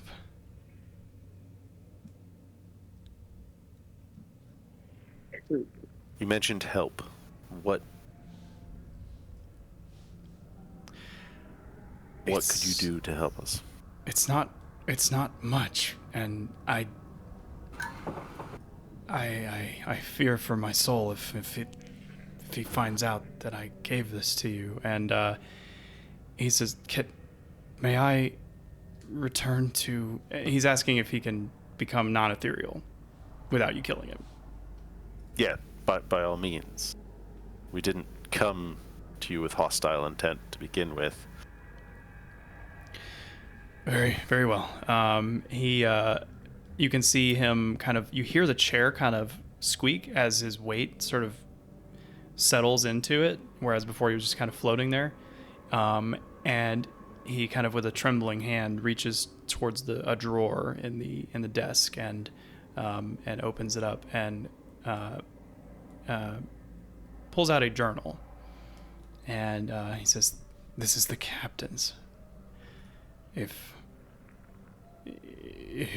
he finds out I gave it to you, but just..."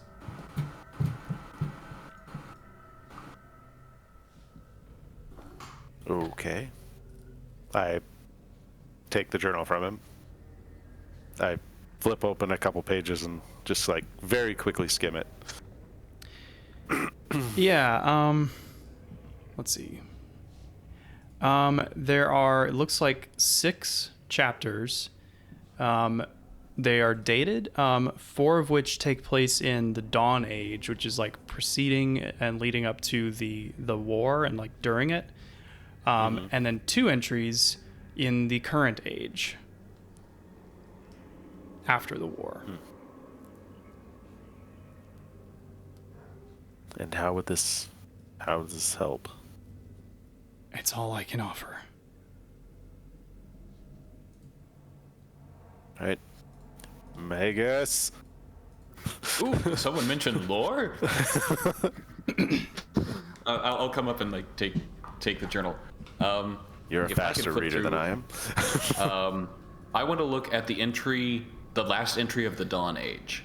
Last entry of the Dawn Age. Okay. It's a short entry, Just really- so I can read it. It's short. Okay. The expedition against Sidon had surprising results. As I anticipated, the fleet was sunk, the army destroyed. There were not many survivors. My dear Telemach will be remembered as the mastermind behind this failure. His city has already changed its name to Mytros. History will forget him. I will outshine him. But the new gods managed to obtain an oath of peace from the Titans, and I must carve myself a new kingdom in that new world. Last entry. Last entry. This is year 28. After decades of torment, we tried to break Lutheria's curse with a second ritual. We sought the release of death, but the mistress of death would not grant us peace. Our bodies decomposed and fell away, but our spirits are now bound to the Ultros, a ship manned by ghosts and doomed to forever sail the seas of Thelia. The Deadfalls is now our harbor. All hope is lost, unless...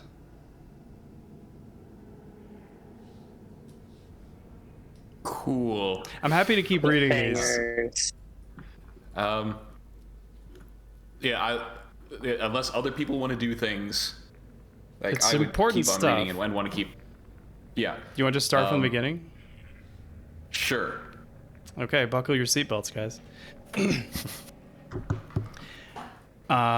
First entry. My dragon has abandoned me. She had not the courage nor the fortitude to do what must be done to secure these lands for the future of the civilized peoples of Thelia. Her cowardice will be forever remembered in the histories that we record. But it doesn't matter. I don't need her anymore. For now, I have the Ultros. Now that the mainland is secure, this mighty vessel will be the instrument from which I bring death and defeat to the savages that dwell on the islands of the Cerulean Gulf and the Forgotten Sea.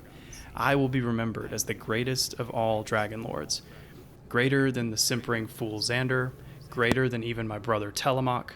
Soon even the Titans will tremble at the mention of my name. The name Estor Archelander will live forever.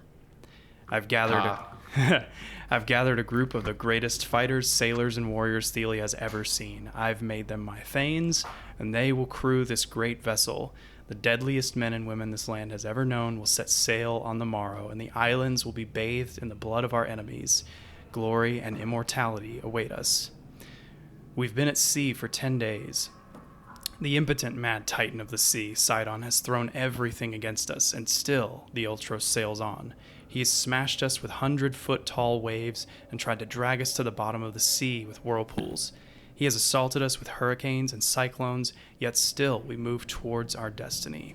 I would pay any price to see the look on his face as our ship continues to sail past all obstacles he places before us. Surely he must know fear now that he knows nothing can stop me. The Gigan stronghold on the island of Yonder has been put to the sword and cleansed with flame. The strength of the Gigans is forever broken. Indeed, if any Gigan still draws breath in Thelia, they must know that their race is ended. And they must know that it was I, Estor Archelander, that was the architect of their doom. I can still hear the screaming of their children as we drove them before us. But being an island, they had nowhere to flee. Even now, my men celebrate their mighty victory while their blood dries on our blades. This is what it means to be alive. Tomorrow we begin the utter destruction of all temples and shrines to Sidon on this cursed island. I hope every idol we smash to dust is like a knife in his eye. That's the longest entry. The next one, another Gigan fortress destroyed at the island of the Fates. But it is not enough. The infestation is too deep. I could live 5 lifetimes and not have enough time to rid this land of the filth that inhabits it. There are too many islands, too many hidden and secret places for them to cower in. I once thought to become immortal by deeds, to be remembered forever as the mightiest warrior in all the world. But now I see that for me to carry out my mission, I must find a way to have more time. I have learned things that no mortal has known. In my dreams, this knowledge has come to me. I know there is a way for a mortal to become a god. I will find it, soon. For who could possibly stand in my way? Any notes so far? One, I'm definitely going to wipe out this guy's name from history. Cool. And I'm going to give you the full text for this, but for anybody listening that won't be able to read this, I feel like it's important to read it. but anything before I continue? There's 2 more entries. Well, and there's one other important thing there: the things coming in dreams, which Yep. we know. Who Oh, yeah. does And the dream last things. entry mentioned Lutheria's curse that they tried to fix. Right. And we're getting to what that curse is. My brother Telemach is a fool. He should have waited for me in my ship to confront Sidon's armies head on. I told him I had a solution, but he decided the time had come for a show of strength with his new gods. He didn't want to wait for my plan to bear fruit. As usual, too much of a politician, but not much of a general. Why do so many continue to follow his lead? It's beyond me. His expedition with Vain Adonis is doomed without my Ultros. Those new gods he so much counts on are too soft-hearted, not strong enough. They can't possibly manage to kill the Titans. There's some time pass. Finally, she's revealed herself to me. She comes in my dreams. Lutheria, mistress of death. She begs me to spare her children. She begs! The Titans, they see it now. They see that I cannot be stopped. She says she has an offer for me. Something that only she can give me that I desperately want. It's obviously a trap, but what can she possibly do? She is powerless while I am aboard this vessel. Not even her brother's power could touch the Ultros. Even the goddess of death cannot harm me here. And then there's some more time. This is what I've been waiting for. Eternity is finally within my grasp. Lutheria came to me on her hands and knees, naked and weeping, beautiful and terrible. I have power over death herself. We met at the fires of Typhos. She offered me this oath. If I swear to end the massacres against her children, she will give my crew and I eternal life by ritual magic. The ritual itself is simple but bloody. My men will understand, once they have life everlasting at my side. Tomorrow a new god is born, Estor, god of Thelia. The crew praised me for rare wine that I let pour, and they gladly let me take watch that night. Lutheria's ritual was clear. I moved effortlessly through their stupor and slit the throats of each and every one of them. That night, Lutheria came to me on a cold wind, like a dark star swooping in from the void of a moonless night. I was enchanted by her cold, cruel beauty. Amidst the corpses of my men, I lay with the Titan as we consummated the arrangement. Though surely an impossibility, one cannot imagine what doom would await the offspring of such a coupling. By the time the first rays of sunlight crested over the silent deck, she'd vanished. My officers rose to their feet, precisely as promised. Lutheria's ritual had bound them to my will. As they saluted me, I couldn't help but laugh. It worked. I'd been blessed by Lutheria, and I would never die. I look up at Falden.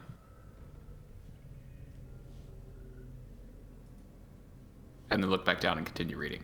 And you've caught up. And that's when he reads about the expedition against Sidon, and that the Oath of Peace happened, and then the eternal life becoming a curse. I think there was the first entry in the current age. Yeah. The blessing of the goddess of death has revealed its true nature, a curse. My crew and I cannot die, but we still feel pain. Wounds will not kill us, neither will they heal. Instead, we fester and rot. Age cannot touch us, but we feel the ravages of disease and illness. Lutheria was true to her words. As the years turn to decades, we do not die.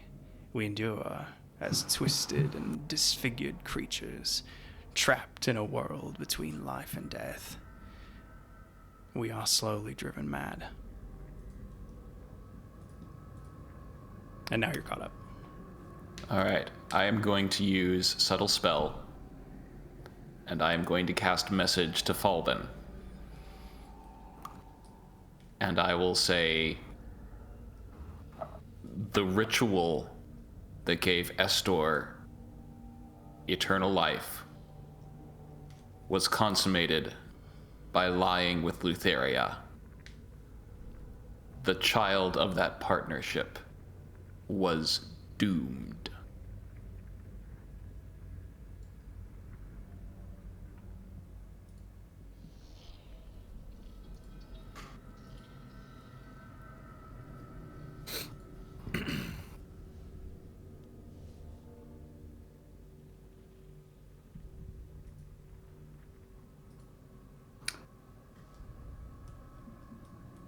Falvin is going to be silent for a moment, and then he will say,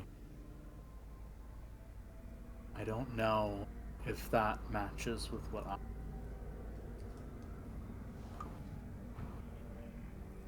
I... Yeah, your mic cut out. You don't know if that matches with... I don't know if that matches what I... What you what? What I know. That's it. Okay. All right.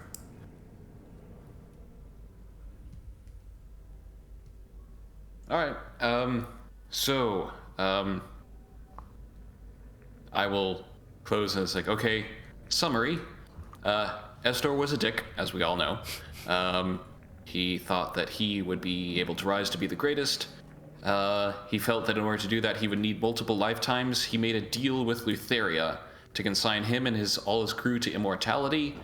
Turns out that's not that great of a thing, as they are all undead, and sounds like they wish to not be, and to finally have the chance to die.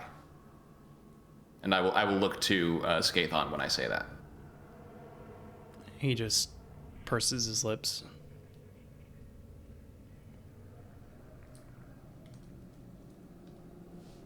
So, how do we kill this guy? He shakes his head.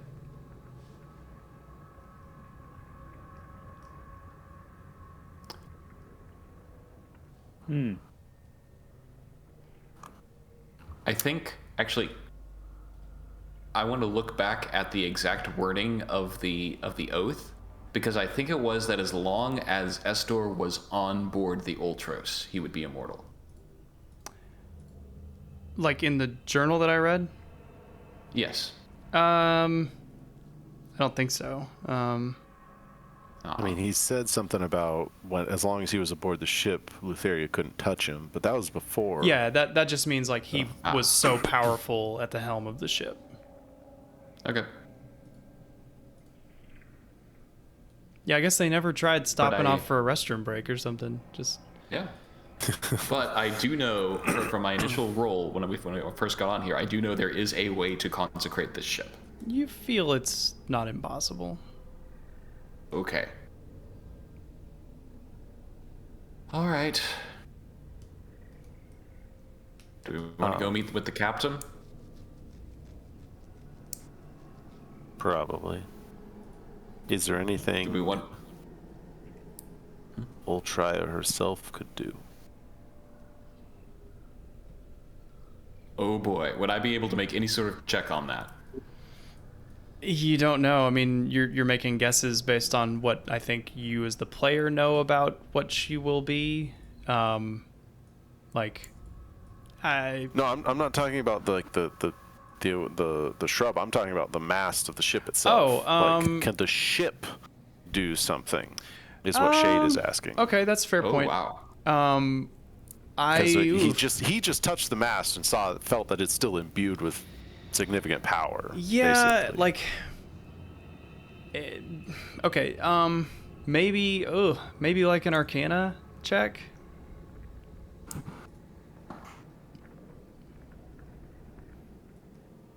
Come on. A 19. I mean, 19? there's great power. Actually, wait. What? Are you willing to spend your one and only inspiration?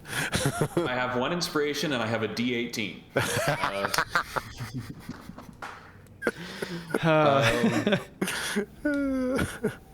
Yeah, I think this is important. I want to spend the D18. Okay, go ahead. That is like to re-roll, but you can only it's not gonna add up to 18 to your roll. Oh. I just mean. Oh, I see. Sorry, I meant it's a discounted D20 reroll, right? I see. Sorry, not like a bardic I mean, you rolled a inspiration. 7 on that. So. In that case, I will not, because You could still odds roll a aren't great. higher number than what you rolled. I could, but I think I'm going to stick with the 19 being good. Okay. So there is great power in the wood that constructs the ship, especially the mast. But kind of like the Thelia magic you've sort of barely dipped your toe into, it's not so much that Thelia is alive and active in the world, it's that it's just innate magic that is latent, and like there's power surviving in the wood. There is not a living conscious entity in the wood. Okay. That you know of. Okay. The original Ultraya, the Dryad herself, I read it as Delphia earlier. I forgot that I changed her name to Ultraya. She is dead. She was killed by a store a long time ago. Mm-hmm.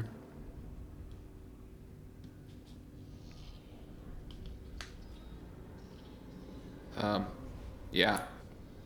Do we want to try and talk with him, or just go in swinging? Like, I don't know. Like, if we couldn't hurt anyone who's ethereal, that might not be a great idea. Yeah. Like, lean over and whisper to Shade. Like, we should also probably keep a very close eye on the tree.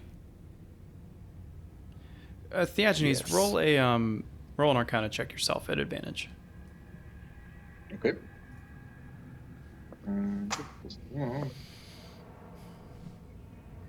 Look at that. Look at that handsome face. I gave you kind of a little squintier eyebrows.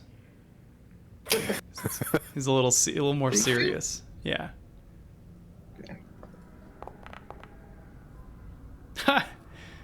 Oh my god, I cannot catch a break today. Would you like to use an inspiration? Well, sure. So what? That lets me re-roll. You don't one. have to. I'll give you the full double reroll because I'm feeling good. How generous. That's my middle name. Oh Double nat ones. Ow. That's amazing. You are so lucky in your unluckiness. Do you have Yeah, any fates bullshit that you could pull? No. No? Okay. That's hilarious. Oh man. I don't think What? they want me to know. Have you been on the Lotus today? Yeah. Wow. Okie doke. Well, hold on. Starting at 6th level, you can call on the fates to foretell future events. Oh, that's after you finish a short or long rest. Okay. Never mind. Okie doke. Well, Well, I guess we're gonna try and talk to Estor. yeah. There's also Scary thought. the troublemaking specters at the back of the ship, if you wanna. Oh yeah. You don't have to We do know. that, but if you want to. We know. Well, I would think asking this cooperative young fella over here if there's anything he knows about the captain that he might want to tell us that would give us an advantage. Or at least a chance. Yes. Sure. Yeah, you can ask him. So, Ask. you ask him that. He do a persuasion check, because I feel like he feels like he is putting himself in danger more and more as he helps you. Persuasion. That's a 9. I'm gonna use luck. You got luck. I know you are. You got luck points. You can use one of those. Exactly. How lucky can I be? How lucky can one And- guy be? I'm From gonna try another. From a 9 to a 10. I've got 3. Okay, 13. 13. That's better. Wow. That's better.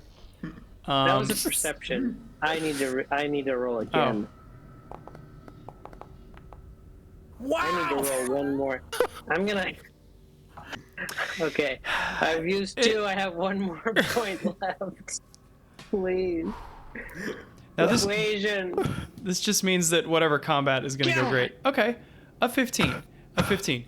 He looks between all of you and he seems encouraged by the level of competency that you bring. Yeah, I would laugh as well. Can't even roll a damn die. Sorry.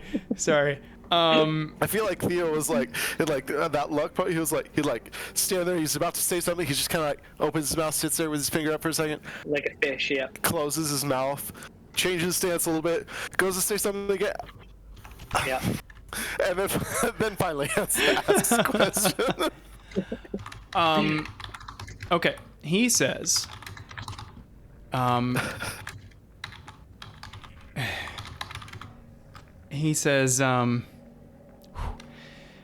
Estor desperately wants to get back to Mytros. I think there's something or someone there that he wants. You have to keep him from it. Oh, great. Do anything he says if it keeps you from Mytros.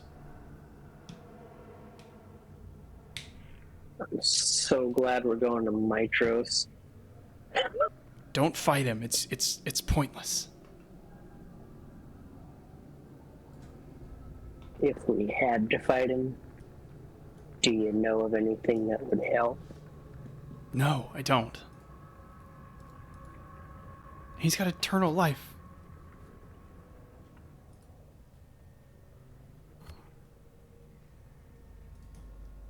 All right.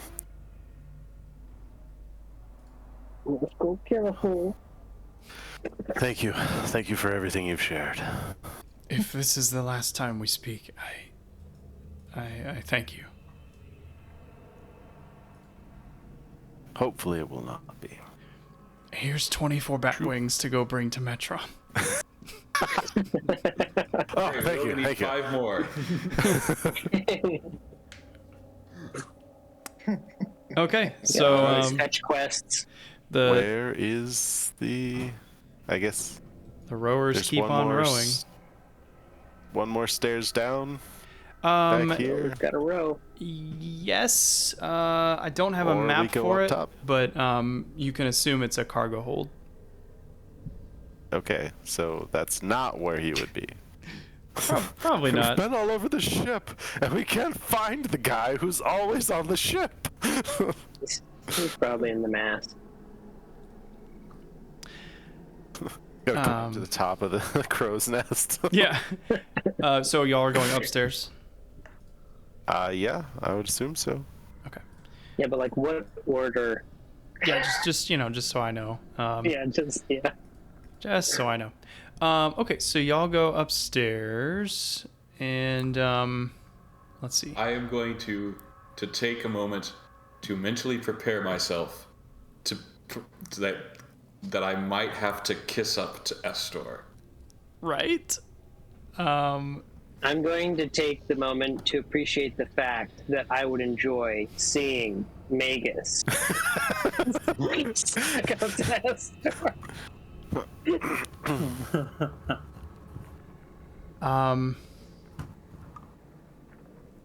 Oh, I'm so sorry. There was one last bit of information that Skaeton was supposed to tell you. Because you did roll pretty well, persuasion. He says, because you asked about the terms of Estor's, like, deal. Mm-hmm. He says, I was there. I was there when the deal was struck. I overheard. I heard it with my own ears. His his blade was still fresh from our crew's blood when the Lady of Dreams told him,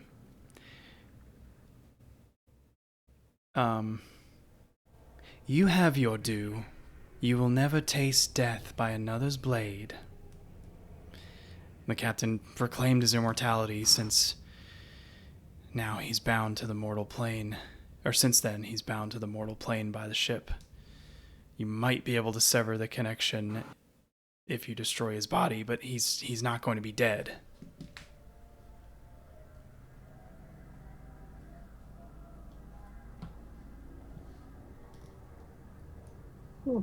Okay, so go through that again. I'm So sorry. he basically Lutheria told him that you'll never taste death by another's blade, and the Estor has been bound to this ship since then. But if you can destroy his body, you might be able to sever the connection to the ship, though his soul, he's still immortal, but he might be not physically aboard this ship anymore.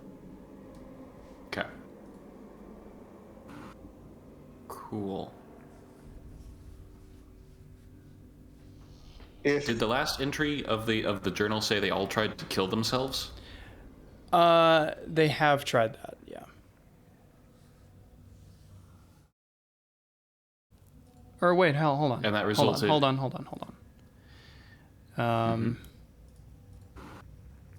No, okay, so their bodies decomposed and fell away. So you can assume maybe based on what he said that Estor still has a body? Oh, okay. All right. Because he didn't die immediately. Right. Yeah, He because killed all his crew. yeah, exactly. He killed the whole crew, and Right. They rotted, but he's been immortal basically. It might be possible to kill him with his own sword. What I heard. All right, let's go meet It's him. just got complicated. Okie dokie. So you guys go upstairs, and you go up the back stairs, and looking ahead to the front of the ship, this dang darn map. Hold on, let me get everybody where they need to be. Lady Drummer, you're downstairs. Okay. Kyra kind of gasps as she looks ahead to the end of the ship. She looks physically ill as she sees a figure that you all see. And you can only assume... It's Jason Momoa. It's Jason Momoa.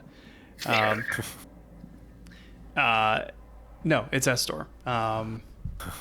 He looks at you and a smile breaks over his face. And he looks at Kyra. Hello there, Kiki. It's been a while. So you finally come crawling back home and you brought some pups with you. Is this your new troop? Did you tell them you were bringing them to their deaths? What? Nothing to say after all these years? Oh, and you? And he looks at the rest of you. I've heard of the supposed Oracle's heroes, destined to save all Thelia. Versi told you that, and you believed her, a daughter of Sidon himself. Believe me when I tell you there can be no victory against the powers of the Titans head-on. I experienced it. It's folly. Why don't you join me in the conquest of this land? Disregard the Titans and the gods, both, and rule the settler races in their stead, as the new mighty order of the Dragonlords.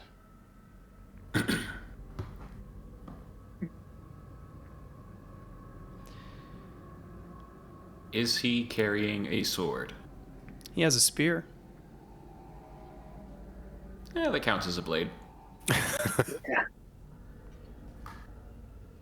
It said anyone else's, like, Yeah. or I assume the intent was Another's anyone blade. else's weapon. Yeah.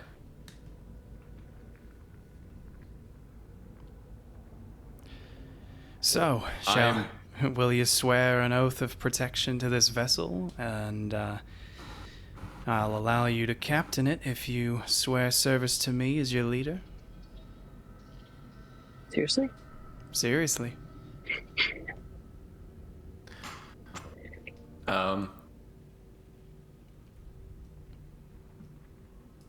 Oof. He has an Aussie accent. How can you not?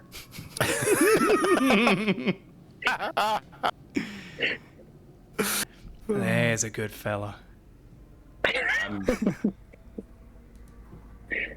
I'm going to like subtle spell message Shade.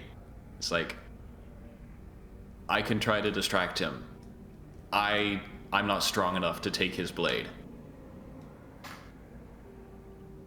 I can respond, right? With Yes. Message or yeah. I'm not sure I'm strong enough either, but I'm willing to try. And I will step forward and swallow a little bit of bile and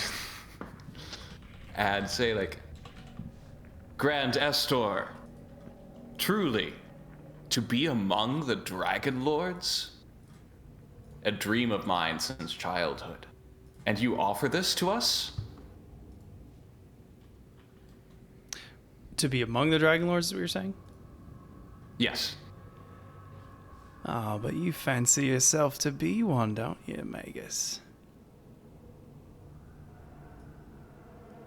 Oh, I know all about you.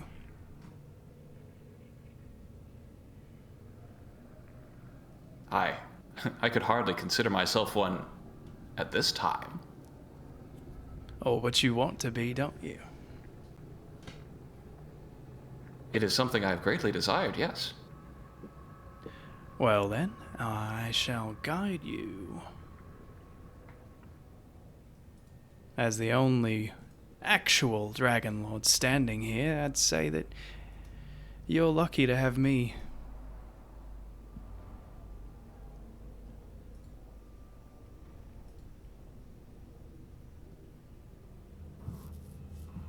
I'd say that's probably close enough. What, What? What are you doing? What fourth level bullshit are you pulling right now? I don't have any fourth level spells. Oh, okay. All right. Then That's we're all the good. problem. Then we're all good. Like, I am just trying to distract, like, is anybody else joining us as we're walking up? Oh, of course. Here. Who wouldn't want to be with the esteemed Estor? Can I get deception checks from everybody who's being all like kiss assy? I'm not being kiss assy. Okay. I'm just following up behind Megas and Shade. I wouldn't actually say I think anything. definitely one from Magus since you're the one speaking. All right. That one is going to be the D18. That's a 10. Okay. So you're gonna try again with a D18.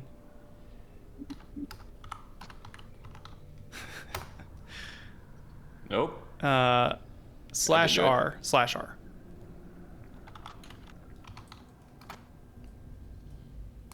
Okay, All right, plus so your that's a- modifiers. Plus 8. I believe, yeah, that's a 21. Okay. Yeah, he buys it.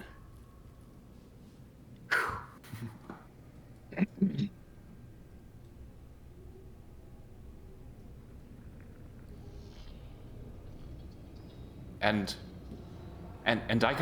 I could captain the boat as well? You would grant me that honor?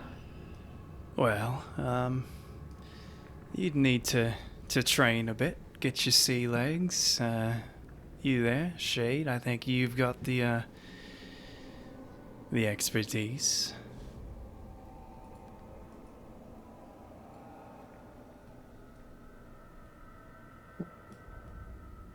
Shade's basically was just waiting for Magus's.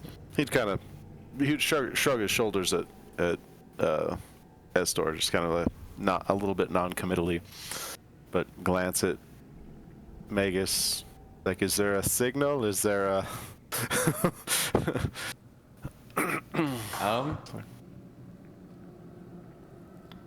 Well, let's see.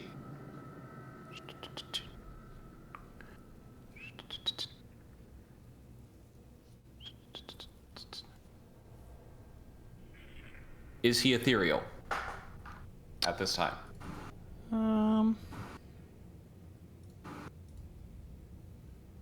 Yeah. He is ethereal. Okay.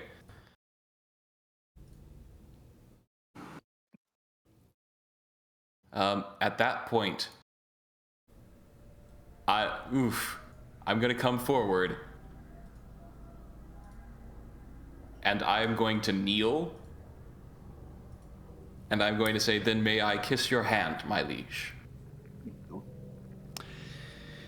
He says, "Oh no, we're not quite there yet. You see, there's traitors in our midst. I've got a job for you."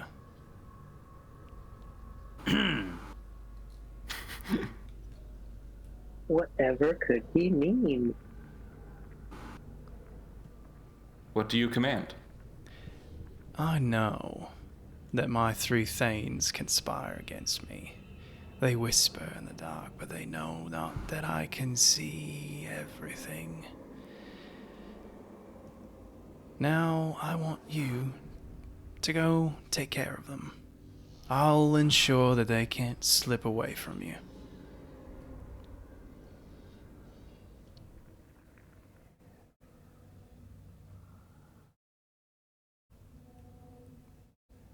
How are we supposed to do anything against spirits? Like I said, I'll ensure that they can't slip away from you. In essence, you'll have them by the balls.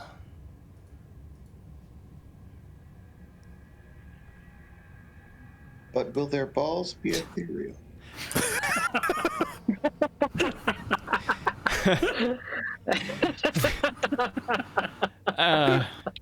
No, but Tis the question of the day. wear this magical glove, and it allows you to cast testicular binding, which will bind the target. Testicular binding. No, he basically Speak it into existence.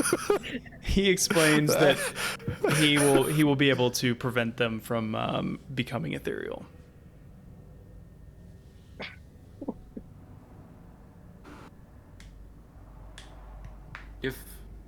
If my understanding of this ship is correct, they have survived every attempt to leave this mortal plane.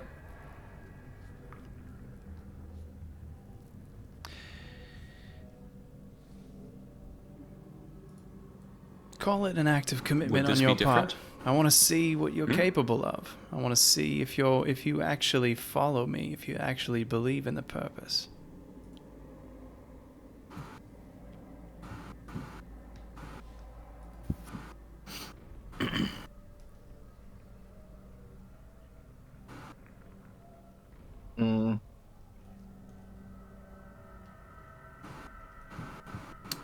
I mean, Can I ask? Can I mind message Magus real quick? Are you able to? Yes, I am. Okay, cool. Sure. So, what? I'm just gonna say, what are you doing, or what are we doing? I can enable you to respond back to me. And I will say, like, I am trying to get him to become corporeal so that we can stab him with his spear. Good plan.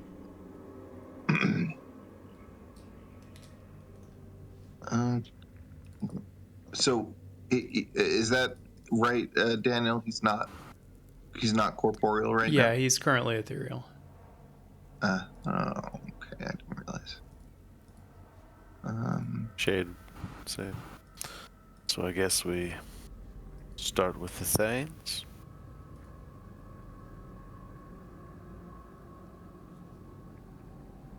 I suppose so. I will give a bow to Estor and leave. Magus bowing to Estor makes me happy. No, I'm just Shut up. I'm just kidding. I am gonna wipe this man's name from history. Yeah, sure. I am just impressed that you're even giving that a shot. Okay, so which thing are you? What else could I do? Well, I don't know. Go to Mytros. No. So which thing are you starting with?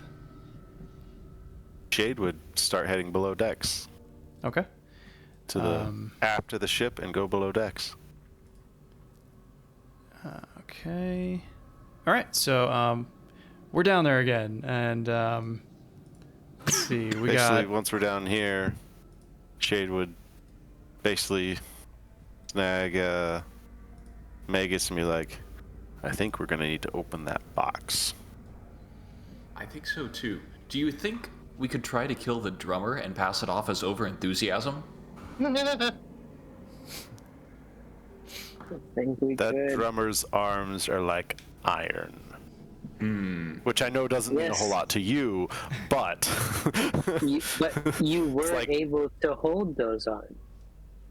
Which I wasn't means- even able to slow those arms. But you were able to physically feel them, which means she's corporeal. Yes, this is true, but she's probably the least of our worries. unless not going to Mytros is just as important, if not more important, than dealing with Astor. I'm guessing more important. Although they both achieve the same thing. Hypothetically. Hopefully. You would estimate you have probably a couple days. So like, Oh. Never mind. I mean, you guys are really far from Mytros. I didn't know if this ghost ship had supernatural speeds because of the mast. You've spent enough time up on the deck that you know that it's fast. It's like unusually fast, but it's not like you're not like going 900 miles an hour. Like the oars are literally paddling you through the water. Nice. All the customization points were spent on the submarine effect. Yeah. and the Yeah. ghostly stamina. And the subwoofer. Yeah. There's Wait, she's not even actually underlit. drumming. It's underlit. Yeah, there's like RGB lights shining down into the ocean. But they're always set to this teal greenish color. Yep, exactly. Hey, once this ship is yours, you can do whatever the hell you want with it. I think once I'm confident that we're out of sight of like Esther, I'm just kind of lean up against Kyra. It's like, I am going to destroy that man's name in every account of history. She says,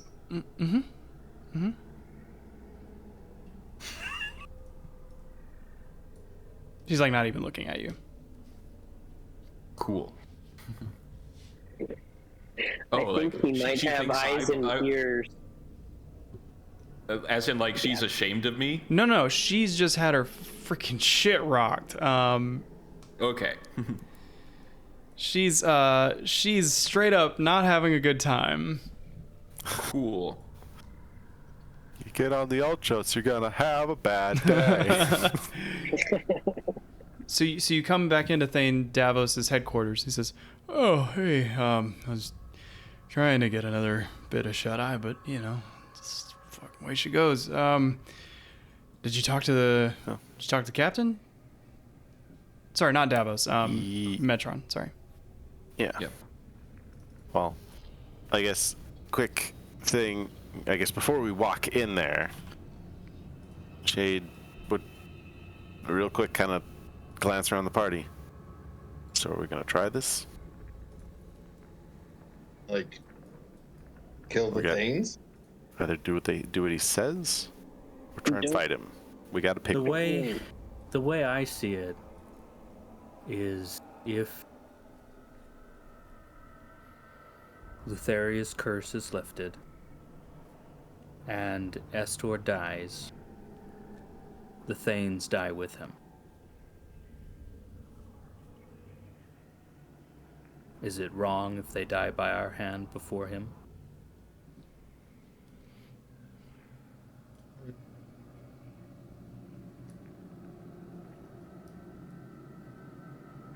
You really want to kill him, don't you?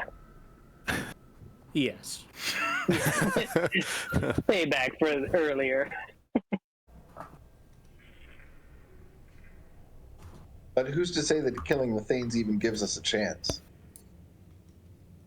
Yeah, I'm not really seeing it doing much for us. We kill him, we prove that he's worthy, then we go up there, we kiss his ring, and then we try to stab him, and it might not work. The Thanes became more corporeal around you, Theagenes. Is there a way that you can force him out of the ethereal realm? I don't know.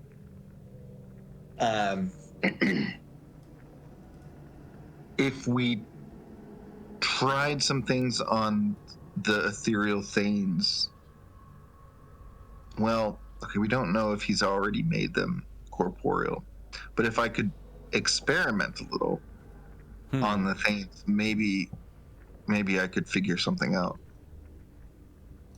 You won't like it though. I would need some space. Basically, I'm gonna try playing my pipes, but they would cause you to feel unhappy. And player talk, don't you have limited uses of those per day? I do, but it's worth trying. In doubt, pipe it out. Yeah.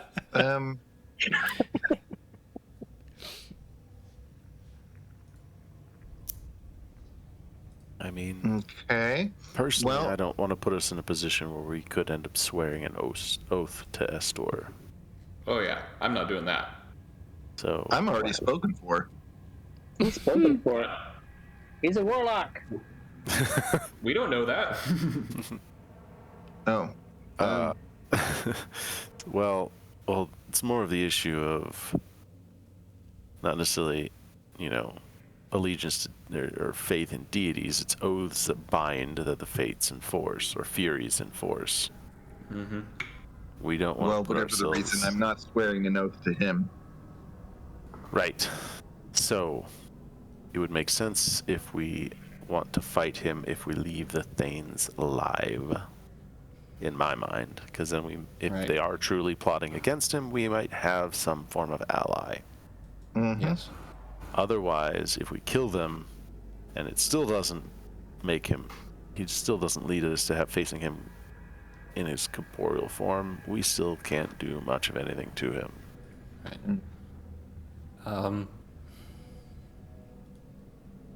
In Shade, theory, you there's a- said that there was. What? I have a feeling that Maybe during you the said that fight there he was- would become corporeal. Sorry. You go ahead.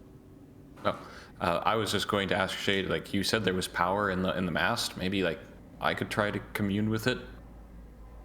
Do a Hail Thelia. Maybe. I mean, it's definitely there. It felt much like the stump did.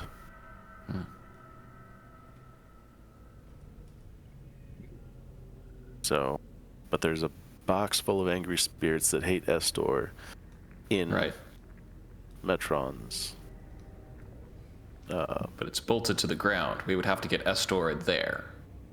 Or we just open it and let them at him. They might not like us. Could try Pied Pipering then. Well, if they're they're here for Estor, is at least what Metron said. So, if we let them go and say, Estor's up on the deck, go get him. Mm-hmm. Mm-hmm. And then we could prove like we didn't do anything if it goes sideways. We can blame one of the things. Oh. I'm All right, snake charm Anybody those else got a things with better your idea? pipes. all right. I'm gonna try playing the pipes in the room with what is it, Metron? Metron? Yeah. Okay, yeah. I'm going to put some earplugs in. Yeah, Shade, it sounds bad. It sounds like when it sounds like Squidward trying to play the clarinet. It's not great. Shade's gonna try and tough it out. Okay. Well, then you'll have to make I think a wisdom save, right? Although, another technical point is that I don't have proficiency with these things, and I think you're supposed to, which means I need borrowed knowledge to do it. Which means I can only do it for like an hour in the morning. After a short rest too, right? Can you do borrowed knowledge after a short rest? Yes. We'll say that might be right. We'll say that before you guys got to the ship, you took a short rest. Okay. That seems like a silly reason to not be able to do this in the cool place to do this. I guess if it would actually cause a wisdom throw, then I'll wait at the door. You sure? You sure? I mean, I think the wisdom throw right just here. makes you leave. Like, so it's like. It's, okay. All right. Well, then sure. If he said it's just gonna sound terrible. He didn't say it's actually gonna physically harm me or like do something. So I guess I'll hear terribleness. You die. Yeah. Wisdom saving throw. Oh, you just die. You die. Let me give you, because I don't think you have the pipes of hunting in your inventory. You do. I just added Oops. Okay, now you have two. Okay, so you, Shade, you need to succeed a DC 15 Wisdom saving throw. Woo. As this eerie spellbinding tune. Hey, all right. So you're good. All right. Sounds terrible, but Sounds terrible. So Theagenes, you start to play this. Metron, he says, "Oh, actually, that might be just what I need to go to sleep. Thank you." And he starts to kind of swing off into slumber in his hammock. Okay. Should we try opening the? Is he still ethereal, or is he actually? Yeah, he is still ethereal. Ethereal nap. Yeah, it's like he's swinging with the hammock, but kind of at like a slight lag, like. And you're investigating the chest. Yeah, Shade will at least take a look at that chest. Okay. One of these chests over here. So the chest looks pretty secured. You can see there's like some sigils on the latch. Magus. It looks like you could be able to pick it, but the sigils might make it harder to pick.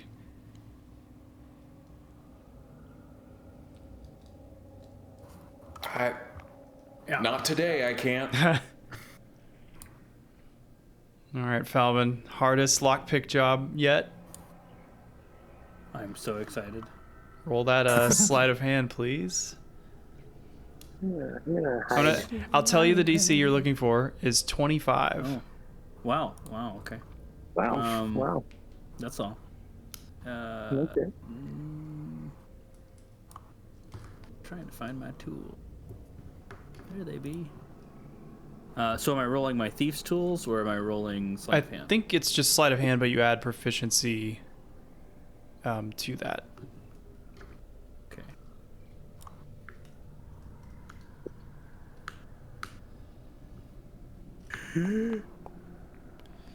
It's a 19. What's your proficiency? What, +3? Proficiency is 3, so it's a 22. 22. Do you and have I'm an going to use inspiration? an inspiration Hey. to +5. Cool. So a 27. You sit down and let's say like you kind of like take this in. Like this is a pretty serious lock, and you've never really had to bypass like a magical enchantment too. So you're very, very, very, very, very careful, and it snaps open. Inside, you see 16 onyx gemstones. Cripple. Right on. Boss fight. Ammo. Yeah, I mean, at this point, I'm just kind of like looking to Magus or Theagenes, somebody who understands more arcana than this man. I don't want to touch these things. Stands up, gestures to the box, and leaves He's the like, room. I have done the thing. Yeah. Your turn. Yeah. Do I have any inclination what these things are? I guess Arcana.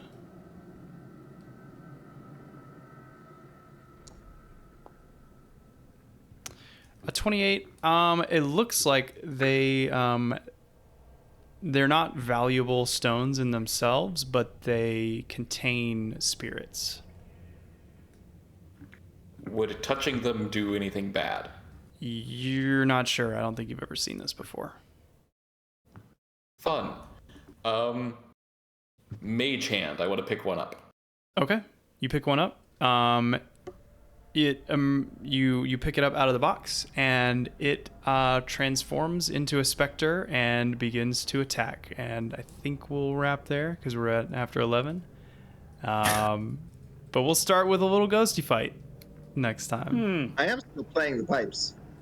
You are still playing the pipes, which I don't know if that affects me. yeah. So if you're doing like your speak with dead thing, it's gonna be 10 minutes before that is active. That takes. So. And it's also, it can't be undead. What? Oh, they can't It's be only corpses. Oh, sure. Okay. Oh, that makes sense. That's dumb. Well, we'll maybe talk about that for next time. But cool. You have not yet solved my haunted boat puzzle. There's still some solving yet to go. But great job. Some big hitting stuff. What did anybody like from somebody else? I mean, But will the balls be ethereal? I mean, come on. That was a great line, right? That's pretty good. I was gonna say I appreciated I assume this is like in character traits, but I liked the Theogenes memory loss. It's like, come back to the group. Hey, who are you? It's like the fuck? What? I feel like I knew who you guys were. I just couldn't quite remember how Right. I ended up with you. Things were spotty. Right. I was Like a dream. Yeah. Oh man. right, and that's what I just thought that was great. Just like, wait a second, something's not right with this dude. I have a habit. Nasty habit. Oh man. I liked Yeah. that one, and I liked hanging the armor back up. That was great. Nope. That was good. I don't even know what it would have done. Hold on. What is an animated armor capable of? They just smack you with themselves. So it would have just hit you a couple Killed times. it with extreme prejudice. Yep. I will say that is still available to you as loot. Same as the flying sword, if you're inclined. Not gonna take it with the Thane still there. That's true. At least That's not true. until after we get rid of that Yeah, not store. until after we kill him. I do like how We're this like, is. I do like how this is kind of brewing up to be this, like, you guys helping the Thanes like continue their what's the word for when the people go against the captain? Mutiny. That's the word. Which we didn't get any feel of mutiny from the guy up at the helm. That's true. That's true. That's because he's digging a hole. Diggy hole. Yeah. Yeah. I am a dwarf, and I'm digging a hole, diggy hole. I'm glad you got that to happen today. Well, I think everyone on that boat is going to fit the captain, slit their throats, didn't ask them if they actually wanted to do anything. So, yeah. Yeah. Yeah. So I'm trying to think for next time. So the boat is en route to Mytros. You know that Estor wants to go to Mytros. I'd say if there's anything that you would be able to work with him as far as like making a deal without like swearing service to him, that would be the desire to follow.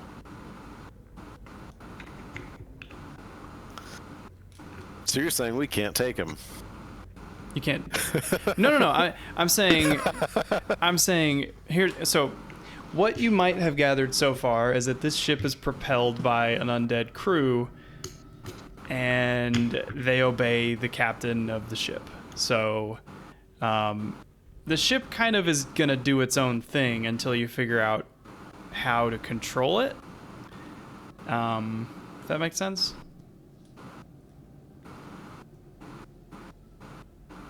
I get it. So it's like you don't have to kill Estor. You could try to give him what he wants, and maybe he will like let you use it. So if we get rid of the undead crew, we've got a really great ship and no way to move it. Exactly.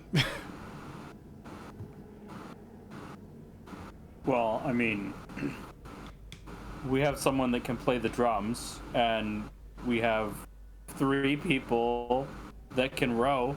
So I'm going to tell you right now, there's It counts as 2. absolutely no way that you guys are moving the ship. It's not happening. There's like 40 oars here. Sail. But Shade is really strong. It does have a sail. But this being designed after like Greek ships, like the majority of the you can we'll say you could creep along, but you're going to be moving at an incredibly slow It's pace. a magical mass. You know what? Can we redistribute those points so that it can't submerge, but we get more? And don't forget, Magus has Mage Hand. Don't underestimate. That's true. Yeah, I've got me too. Force. That's true. Gonna take us all the way. So we'll talk to the mast. We'll respec the ship. Yep. Get rid of the oars. Get the turbo. Yeah, easy peasy. I'll make a harness for Rue to pull us. Right. No, but I'm trying to like point out what your kind of immediate like choices are. So yeah. Because Estor is so you still don't know exactly how to kill him. You haven't really tried your theory yet, so you could definitely try that. But if you try that, he's gonna probably not ever want to help you. And if it doesn't work, is what I mean. Right. So it's a gamble. But yeah, so let me I'll post the contents of the journal so you can read through it. Because it's important. Actually, I'll just make it public in Foundry so that you can read it. There we go. So now you should see a journal called Estor's Journal. Oh, hold on. Let me move it out to the master folder. Yeah, you should see that now. There it is. Yep.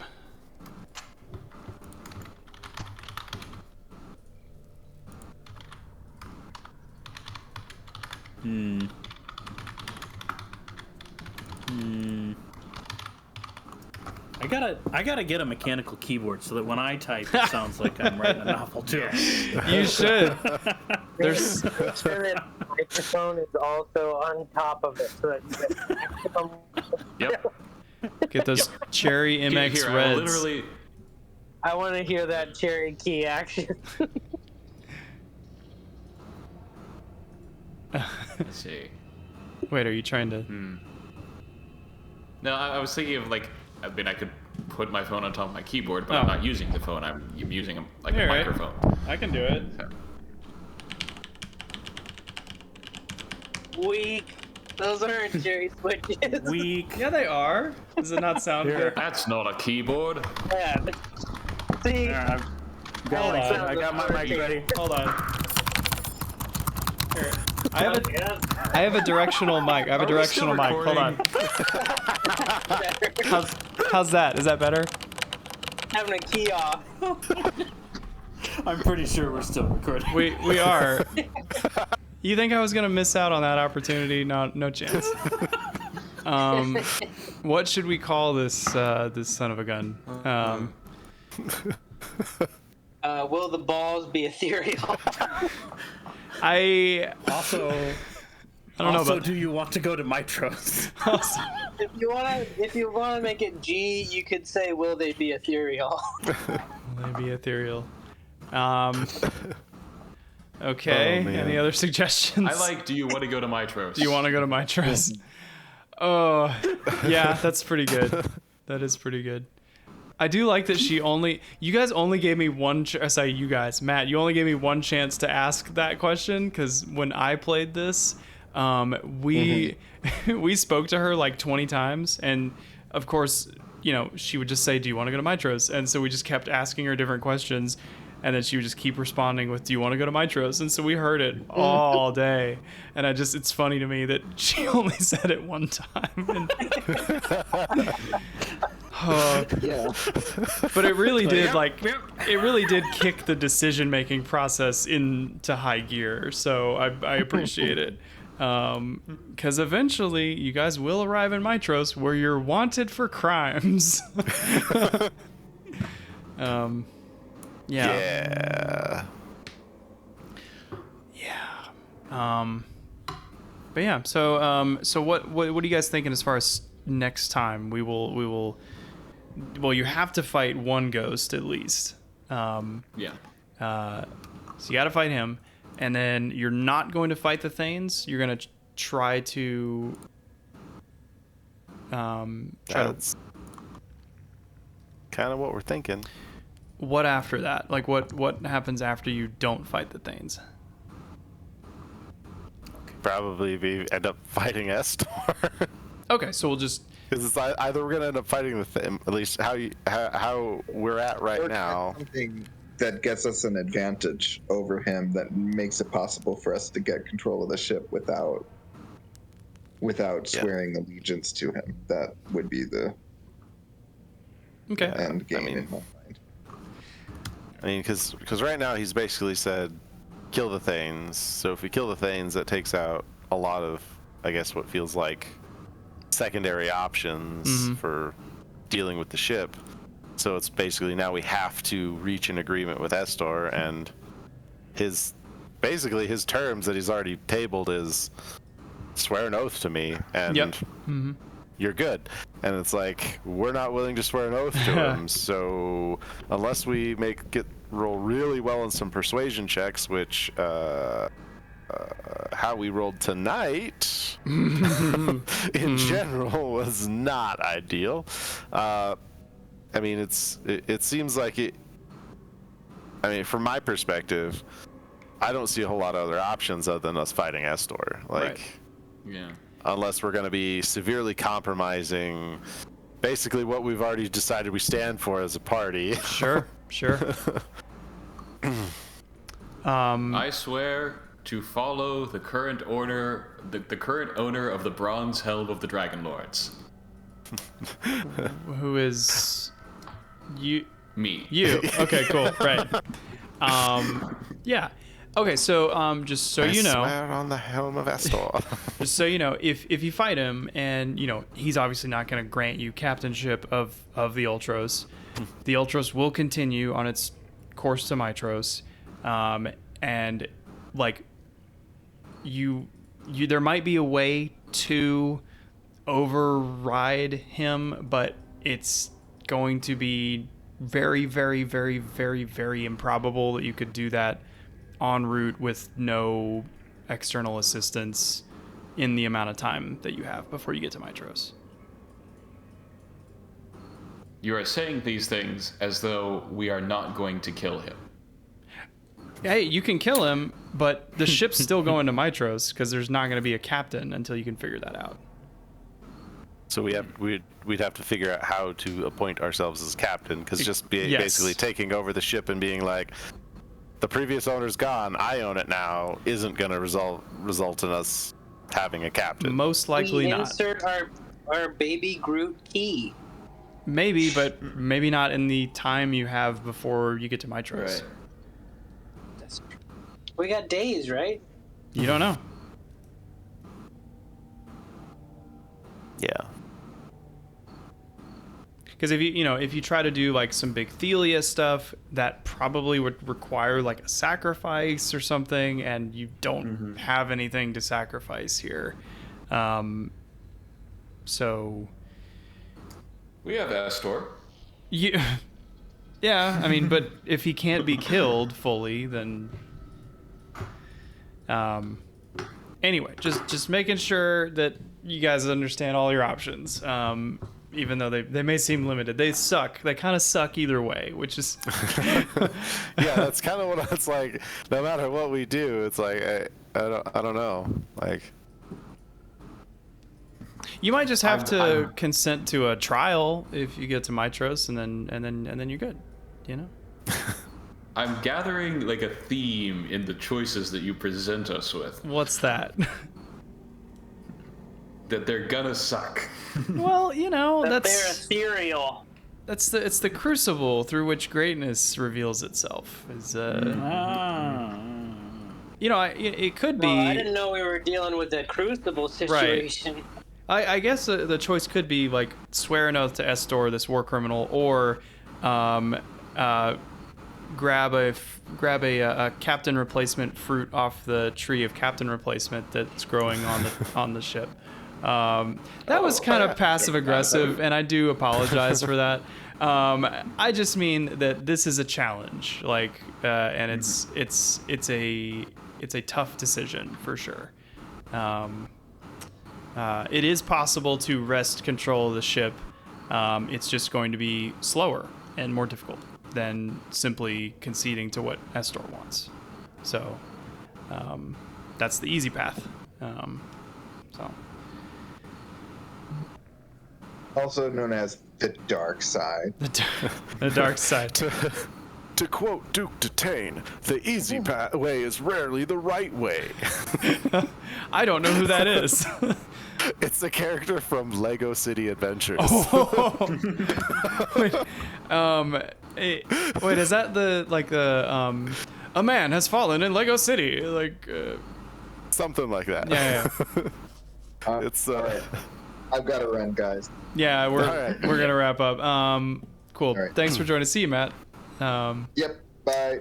It was fun. Bye. Later.